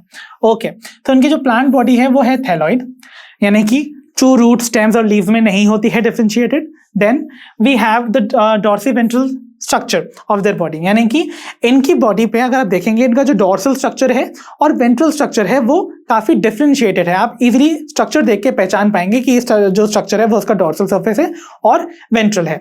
ओके, तो यानी कि जब भी ये किसी सबस्ट्रेट पे ग्रो करेगा तो बहुत ही क्लोजली उससे अटैच्ड होता है to the substrate, right? Okay, so तो डॉर्सी वेंट्रल सरफेस जो है वो बेसिकली उसको एनरिच करता है to the attachment to the surface of the substratum. ठीक है, तो मैं आपको एक स्ट्रक्चर ड्रॉ करके दिखाता हूं ऑफ अ कॉमन लिवरवर्ट जिसे हम कहते हैं मार्केंशिया। सो मार्केंशिया का जो स्ट्रक्चर है वो आपको कुछ इस तरीके से देखने को मिलेगा। इसमें देखी जाती है कुछ डाइकोटोमस ब्रांचिंग। अगर आप देखें सो ये किसी भी सरफेस पे सपोज इस तरीके से अटैच्ड है, एंड अगर आप देखेंगे ये सपोज इसका डॉर्सल सरफेस है जिसमें कि आपको ये मिडरिब ग्रूव देखने को मिलेगा। ओके, और ये ग्रुप जो है वो ग्रो करता है and reaches to the point on the apex of the thallus. Then आपको यहाँ पर इनके मिडरिब के चारों तरफ पास में आपको कुछ ऐसे कप जैसे स्ट्रक्चर देखने को मिलते हैं, कुछ इस तरीके से। इन कप्स को हम कहते हैं द गैमा कप्स। ओके, आपको ये स्ट्रक्चर यहां भी देखने को मिल रहा है। ये जो स्ट्रक्चर्स आपको दिख रहे हैं कप जैसा, जिसके अंदर आपको एक छोटी सी बड दिखाई दे रही होगी, जिन्हें हम कहते हैं gemmae. So gemmae or singular is gemma. Gemmae are asexual buds जो कि प्रेजेंट होती है inside the structures called gemma cups. Okay okay, अगर आप इनके वेंट्रल सरफेस को देखेंगे तो आपको नीचे से अगर देखना पड़े तो आपको ना सेंटर में आपको कुछ यूनिसेल्युलर हेयर लाइक स्ट्रक्चर देखने को मिलेंगे, जो कि आपको ऐसे नहीं दिखने चाहिए। किनारे की तरफ आपको स्केल्स देखने को मिलते हैं इंस्टेड। यहाँ ये जो स्ट्रक्चर्स आपको देखने को मिलेंगे दे रिप्रेजेंट द राइजॉइड्स, यानी कि the root like structures. Okay, और जो उनके किनारे यानी कि राइजॉइड्स के साइड बाय साइड आपको कुछ मल्टी सेल्युलर स्केल्स देखने को भी मिलते हैं फॉर अटैचमेंट। ठीक है, नाउ वी सी कुछ, अगर हम लिवरवर्ट्स की बात करें, इनके पास कुछ ऐसे भी मेंबर्स हैं जिनमें कुछ लीफ लाइक स्ट्रक्चर्स भी देखने को मिलते हैं। तो अगर आपको कुछ है ना लीफ लाइक स्ट्रक्चर्स हैं, तो आप मान लीजिए कि उनके पास एक स्टेम लाइक स्ट्रक्चर है जिसमें कि आपको 2 रोज में ऐसे लीफ लाइक स्ट्रक्चर देखने को मिलेंगे। ठीक है, सो जो लीफी मेंबर्स होते हैं उनमें टाइनी लीफ लाइक अपेंडेजेस देखने को मिलते हैं on 2 rows on the stem like structures, जिनको हम कॉलॉइड कहते हैं। ठीक है ना, ओके। अब हम बात करते हैं एसेक्सुअल रिप्रोडक्शन की। तो एसेक्सुअल रिप्रोडक्शन हो सकता है बाय फ्रैगमेंटेशन, यानी कि जो थैलस है ब्रायोफाइट का दैट कैन ब्रेक, और जो भी ब्रोकन पार्ट है या फ्रैगमेंट है that can give rise to another individual, तो वो भी हो सकता है। और by green multicellular buds called the gamma that develop in small receptacles called the gamma cups। तो मैंने आपको जैसा कि बताया कि ग्रीन मल्टीसेल्युलर जो आपको यहाँ पर बड्स देखने को मिल रही है ना अंदर, ये जो स्ट्रक्चर्स हैं दे आर एसेक्सुअल बड्स, जो कि जिधर पर भी जिस सबस्ट्रेट पे ग्रो करेंगी that will give rise to another obviously the new thallus. Okay, और ये ग्रो करते हैं this cup like structure called the gamma cups। ओके, अगर आप इनका अटैचमेंट स्ट्रक्चर देखेंगे तो ये कुछ इस तरीके से दिखती हैं। सो इनका नीचे थैलस में इस तरीके से अटैचमेंट होगा, ये स्टॉक होगी और ये गेमे है, और ये मल्टी सेल्युलर है। और ये आपको बाय लोब्ड भी दिख रही है, देखो 2 लोब दिख रहे हैं आपको इसमें, है ना, एक अपर लोब है और एक नीचे वाला लोब है, इजंट इट? सो दोनों ही लोब्स जब भी ये किसी सबस्ट्रेट पे गिरेगी तो दोनों ही लोब जो है वो लीफी थैलस को में जर्मिनेट कर जाएंगे। ओके, इस तरीके से। Okay, then we have in sexual reproduction, जो सेक्स ऑर्गन्स होते हैं वो या तो सेम थैलस पे डेवलप हो सकते हैं या फिर डिफरेंट थैलाई पे डेवलप हो सकते हैं, यानी कि एक ही थैलस पे दोनों सेक्स ऑर्गन डेवलप भी हो सकते हैं, और एक ही यानी कि डिफरेंट थैलस पे भी डिफरेंट सेक्स ऑर्गन डेवलप हो सकते हैं इन केस ऑफ द लिवरवर्ट्स। तो चलिए बच्चों, अब हम डिस्कस कर लेते हैं द स्पोरोफाइट ऑफ द लिवरवर्ट्स। तो आप सभी जानते हैं कि जैसे लिवरवर्ट्स भी ब्रायोफाइट्स होते हैं, ब्रायोफाइट्स में ऑब्वियसली जो गैमीट्स फ्यूज करते थे तो बनता था एक डिप्लॉइड जाइगोट, और डिप्लॉइड जाइगोट जो है वो फर्दर डिवाइड करके बनाता था एक मल्टीसेल्युलर स्पोरोफाइट, रिमेंबर? और स्पोरोफाइट जो होता था वो ब्रायोफाइट्स के केस में होता था dependent on the gametophyte for its nourishment, isn't it? So आप देखते हैं, अब हम देखते हैं कैसे स्पोरोफाइट जो है वो फर्दर उसका जो स्ट्रक्चर है वो डिफरेंशिएटेड होता है। सो अगर हम स्ट्रक्चर ऑफ स्पोरोफाइट को देखेंगे तो हम देखते हैं उसके होते हैं 3 पार्ट्स। ओके, सो अगर मैं इसको ड्रॉ करूं तो आपको कुछ ऐसा स्ट्रक्चर देखने को मिलेगा।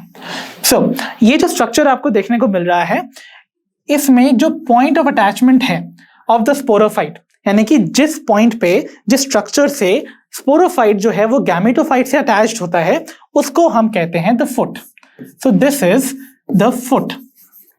Okay, आपको ये जो elongated सा स्ट्रक्चर दिख रहा है like a stalk, इसे हम कहते हैं the seta. And finally ये जो स्ट्रक्चर आपको देखने को मिल रहा है that is called the capsule. So ये जो कैप्सूल है this is the fertile portion of the sporophyte, यानी कि it has the capability to give rise to the new plant. कैसे? We will see. So मैंने आपको बोला कि फुट जो है वो स्पोरोफाइट को अटैचमेंट में हेल्प करता है विद द गैमेटोफाइट, ताकि वो अपना नरिशमेंट ड्रॉ कर सके विद द गैमेटोफाइट इटसेल्फ। ठीक है ना? Then we had the seta which is acting like a stalk, and we have the capsule which is the fertile region of the sporophyte. अब ये जो कैप्सूल है इसके अंदर प्रेजेंट होते हैं कुछ स्पेशल सेल्स जिनको हम कहते हैं द स्पोर मदर सेल्स, यानी कि ये वो मदर सेल्स हैं या वो सेल्स हैं जिनके अंदर कैपेबिलिटी है to produce spores, isn't it? इसीलिए तो इनको कहा गया द स्पोर मदर सेल्स। तो जो स्पोर मदर सेल्स हैं वो अंडरगो करते हैं meiosis. Mind you, spore mother cells are the part of sporophyte ना, ये कैप्सूल का ही पार्ट है, तो यानी कि जो फुट है वो भी डिप्लॉयड होगा, सीटा है वो भी डिप्लॉयड होगा, कैप्सूल है वो भी डिप्लॉयड होगा। ये सारी प्लॉयड ही आपको याद रखनी है। सो क्योंकि ये स्पोरोफाइट है दैट मीन्स ये जाइगोट से डेवलप हुआ है, तो जाइगोट डिप्लॉयड था तो स्पोरोफाइट का हर एक पार्ट भी डिप्लॉयड होगा, और स्पोरोफाइट में जो कैप्सूल के अंदर ये स्पोर मदर सेल्स हैं ये भी होंगे डिप्लॉयड, isn't it? अब ये जो स्पोर मदर सेल्स हैं ये अंडरगो करेंगे मियोसिस। सो ये जाएंगे meiosis to produce spores. Meiosis से बनता है स्पोर्स, तो इसकी प्लॉइडी क्या हो गई? Haploid, isn't it? ओके, अब ये जो हेप्लॉइड स्पोर्स हैं ये जर्मिनेट करेंगे to give rise to the free living gametophyte, है ना, क्योंकि अब हेप्लॉइड स्पोर्स आपके पास मिल गए। जब ये जर्मिनेट करेंगे तो ये हेप्लॉइड जनरेशन को ही तो प्रोड्यूस करेंगे ना, और हेप्लॉइड जनरेशन ही तो मेन प्लांट बॉडी होती थी in case of bryophytes which was the gametophyte, isn't it? तो चलिए बच्चों, अब हम डिस्कस करते हैं the next group of bryophytes which is the mosses. So mosses भी ऑब्वियसली ब्रायोफाइट्स हैं, तो इनका जो प्रीडोमिनेंट बॉडी फेज होगा that is going to be the gametophytic phase. तो इनकी मेन प्लांट बॉडी होगी a gametophyte which is going to be haploid in nature, isn't it? Okay, अब इनकी जो डोमिनेंट स्टेज होती है गैमेटोफाइट, वो दो स्टेज में डेवलप होती है। फर्स्ट स्टेज जो होती है उसे हम कहते हैं the juvenile stage called protonema. Okay, इसको जुवेनाइल या यंग स्टेज कहते हैं। वाई इसको जुवेनाइल इसलिए कहते हैं? बिकॉज इस स्टेज में sexual reproduction is not going to happen.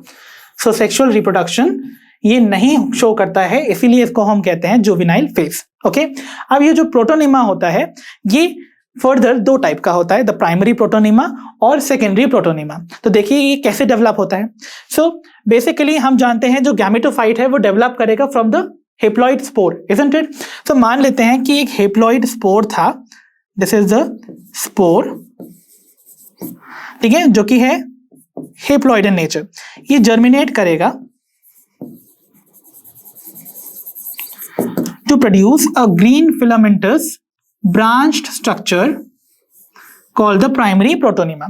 So यहाँ पर आपको लीफी फेज नहीं देखने को मिलेगा, बल्कि यहाँ पर आपको ब्रांच्ड फिलामेंटस, है ना, स्ट्रक्चर देखने को मिलता है। ये स्ट्रक्चर कहलाता है the primary protonema. Primary protonema का ओरिजिन है फ्रॉम द स्पोर, यानी कि ये डेवलप करता है from the spore, and that is why ये है primary protonema. Okay, now we come on to the secondary protonema. तो ये जब ये प्राइमरी प्रोटोनीमा फर्दर ब्रेक कर जाता है इनटू वेरियस फ्रैगमेंट्स, यानी कि छोटे छोटे टुकड़ों में से टूट जाएगा, एंड हर फ्रैगमेंट से एक और नया प्रोटोनीमा डेवलप होगा। सपोज ये फ्रैगमेंट से जो कि जिसमें ये टूट गया था, और ये सेकेंड प्राइमरी प्रोटोनीमा जो है जब टूटा हुआ है तो ये फर्दर प्रोड्यूस करेगा अनदर प्रोटोनीमा जो कि अगेन ब्रांच होगा, और उसको हम कहेंगे द सेकेंडरी प्रोटोनीमा। अब नाउ ये सेकेंडरी प्रोटोनीमा जो है इस पे कुछ टाइम बाद आप देखेंगे कि कुछ लीफी स्ट्रक्चर्स ऐसे ग्रो करने लगेंगे जो कि अडल्ट गैमेटोफाइट की तरह ही दिखते हैं। ओके, तो यानी कि सेकेंडरी प्रोटोनीमा में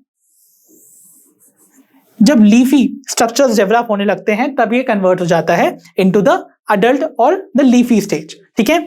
सो डिफरेंस क्या है प्राइमरी प्रोटोनीमा और सेकेंडरी प्रोटोनीमा में? कोई खास डिफरेंस नहीं है स्ट्रक्चर के फॉर्म में, है दोनों के दोनों ग्रीन फिलामेंटस स्ट्रक्चर जो कि ब्रांच्ड है ना, थ्रेड लाइक स्ट्रक्चर्स हैं, ब्रांचिंग देखने को मिल रही है, ग्रीन इन कलर है दोनों के दोनों, बट ओरिजिन में डिफरेंस है। लाइक प्राइमरी जो प्रोटोनीमा है that have developed from the haploid spores, while जो सेकेंडरी प्रोटोनीमा है वो डेवलप होता है from the primary protonema itself. यानी कि जब प्राइमरी प्रोटोनीमा ब्रेक कर जाता है इनटू पीसेस आफ्टर फ्रैगमेंटेशन, तो फ्रैगमेंटेशन की जो एक एक पीस है वो डेवलप कर देगा इनटू सेकेंडरी प्रोटोनीमा, और फाइनली सेकेंडरी प्रोटोनीमा से डेवलप होती है हमारी अडल्ट स्टेज, जिसमें कि आप देखते हैं सेकेंडरी प्रोटोनीमा में कैसी लीफी अपीयरेंस देखने को मिलती है जो कि फर्दर डेवलप हो जाती है into the adult stage which is called the leafy stage. तो आपको यहाँ पर लीफी स्टेज देखने को मिल जाएगी, isn't it? Now, अगर हम लीफी स्टेज की बात करें तो आपको यहाँ पर तीन स्ट्रक्चर देखने को मिलते हैं, जैसे कि रूट लाइक स्ट्रक्चर जिन्हें हम राइजोइड्स कहते हैं, then we have the shoot like structure जिसे हम कॉलॉइड कहते हैं, और लीफ लाइक स्ट्रक्चर जिसे हम फिलॉइड कहते हैं। ओके, तो ये आपको देखने को मिलता है in case of the mosses. तो चलिए बच्चों, अब हम डिस्कस करते हैं कैसे मॉसेस में हमको देखने को मिलते हैं the various modes of reproduction. Okay, so various modes of reproduction में जो पहला मोड ऑफ रिप्रोडक्शन आता है that is the vegetative mode. So vegetative mode of reproduction होता है बाय ऑब्वियसली फ्रैगमेंटेशन, और दूसरा तरीका होता है by budding in the secondary protonema. Okay, so budding basically आप देखते हो किसी एक बड डेवलप होती है on the secondary protonema like this. So अगर सपोज मैंने ये सेकेंडरी प्रोटोनीमा बनाया है,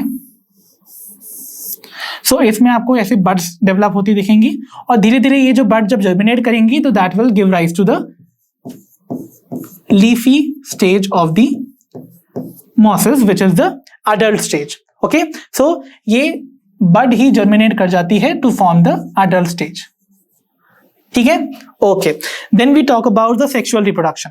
सेक्सुअल रिप्रोडक्शन के केस में आपको पता है the male and the female sex organ which is antheridia and archegonia are going to be produced, और उनमें बनेंगे गैमीट्स जिनका की होगा फ्यूजन, राइट. और ये कहाँ बनते हैं? At the tip of the leafy shoot.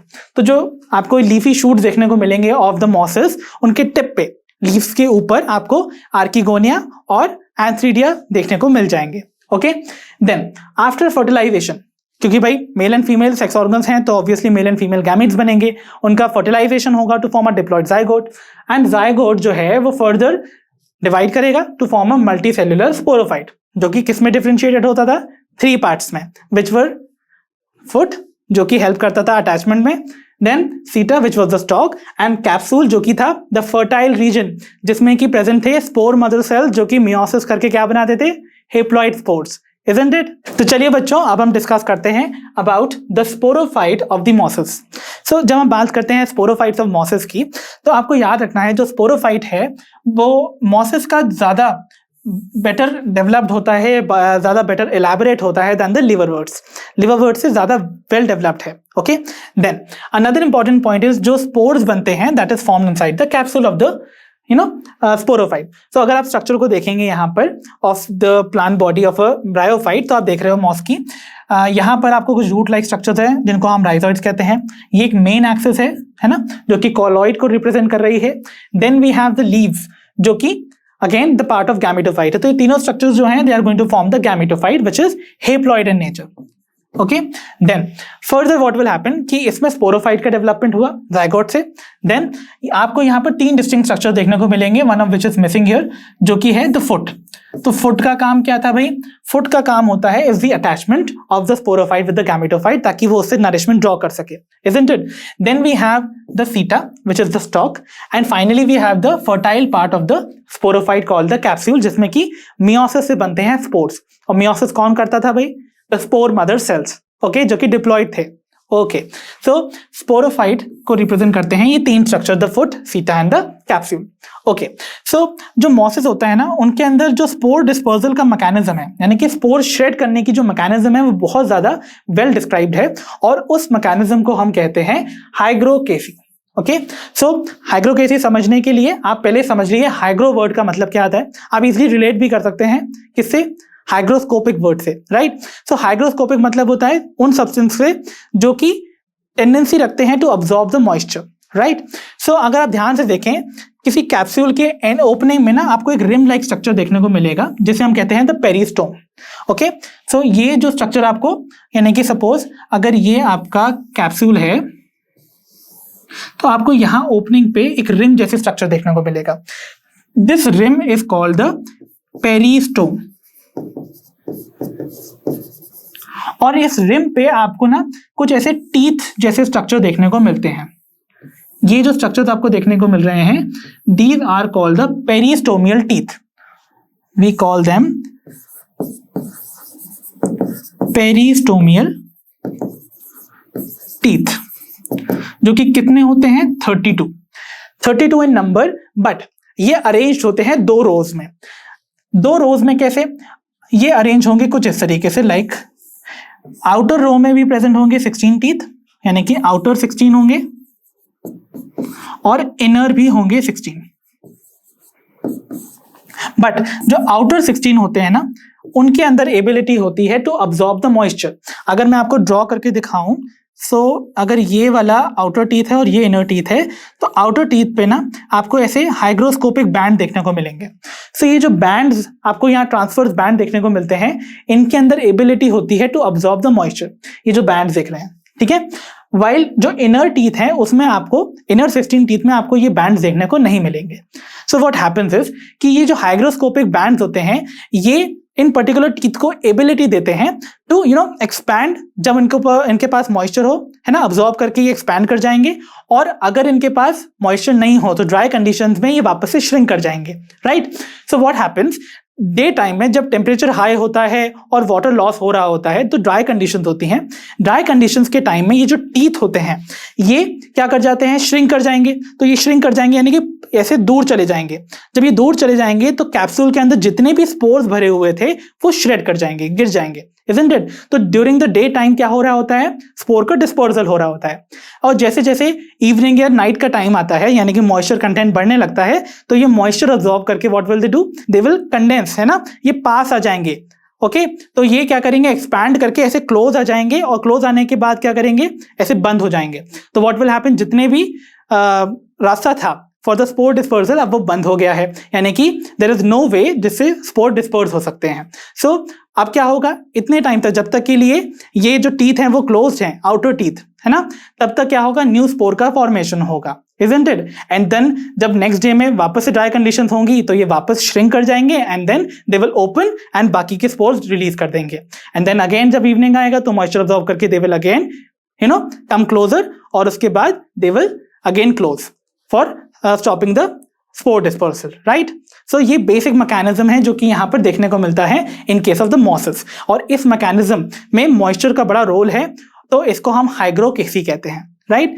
और मॉसेस के एग्जाम्पल्स को आपको इजीली याद करने की कोशिश करनी है, that is Funaria, Polytrichum and sphagnum.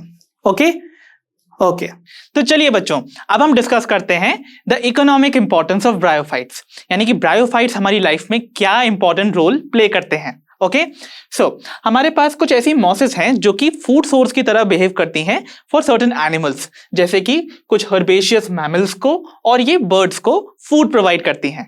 Okay then we have एक इंपॉर्टेंट स्पीशीज ऑफ मॉस जिसका नाम है स्फैग्नम, और स्फैग्नम को हम कॉमनली बुलाते हैं बॉग मॉस। द रीजन इसको हम बॉग मॉस क्यों बुलाते हैं, बिकॉज ये ग्रो करते हैं बॉग्स में। और बॉग्स क्या होते हैं, बॉग्स ऐसे मार्शी एरियाज होते हैं जो कि एसिडिक कंडीशंस प्रिवेल करती हैं जहां पर, तो ये एसिडिक मार्शेस में ग्रो करते हैं। ओके और ये सेवरल ईयर्स तक सपोज इनकी अगर डेड बॉडीज जो हैं वो इकट्ठा होती रहे तो व्हाट विल हैपन, जो स्फैग्नम की डेड बॉडीज हैं they will accumulate and they will result into formation of peat which is called the rock coal. इसीलिए हम इसको पीट मॉस भी बुलाते हैं, ठीक है। ओके देन एक और इंपॉर्टेंट पॉइंट जो कि स्फैग्नम से ही रिलेटेड है, दैट इज इनकी बॉडी में कैपेबिलिटी होती है that they can retain water for very long.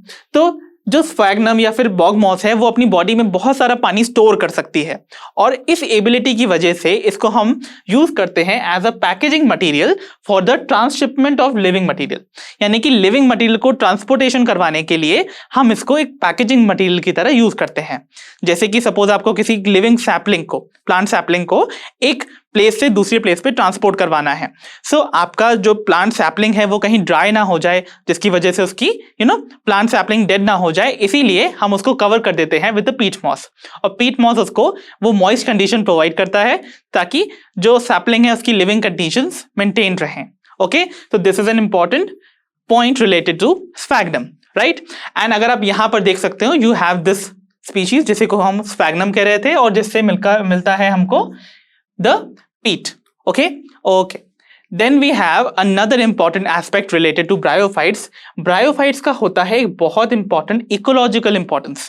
okay कैसे ये हमें इकोलॉजी में हेल्प करते हैं, so इनका जो डायरेक्ट रोल है इकोलॉजिकल इंपॉर्टेंस में वो होता है बेसिकली इन सक्सेशन। okay so जो मॉसेस होते हैं along with lichens, मॉसेस और लाइकन साथ में किसी भी बेरन रॉक या फिर बेर एरिया को कॉलोनाइज करने वाले फर्स्ट प्लांट कम्युनिटीज होती हैं, यानी कि ऐसे प्लांट्स होते हैं जो किसी भी बैरन एरिया जहां पर कोई सॉइल नहीं है वहां पर एस्टैब्लिश हो जाते हैं, क्योंकि इनके पास कैपेबिलिटी होती है कि ये एसिड सिक्रीट कर सकते हैं, और एसिड सिक्रीट करके ये उस रॉक को क्या करते हैं, वेदर करते हैं, उसको छोटे छोटे ब्रेक पीसेस में ब्रेक करवा देते हैं।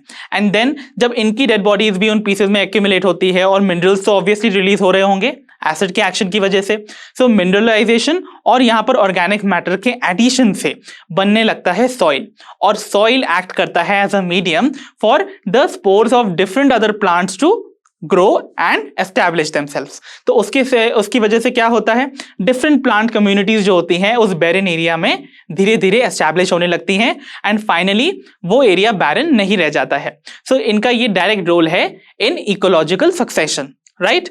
एंड इनका एक और इंपॉर्टेंट सिग्निफिकेंस है कि ये रेनफॉल के जो हार्मफुल इंपैक्ट्स हैं उनको भी प्रिवेंट करता है। कैसे भाई? अब आप जानते हो कि जितने भी मॉसेस हैं वो स्प्रेड करते हैं like a green mat on the surface of soil या किसी भी सर्फेस पे। सो ये वहां पर रेनफॉल से आने वाले हार्मफुल इंपैक्ट जैसे कि सॉइल इरोजन को प्रिवेंट करते हैं।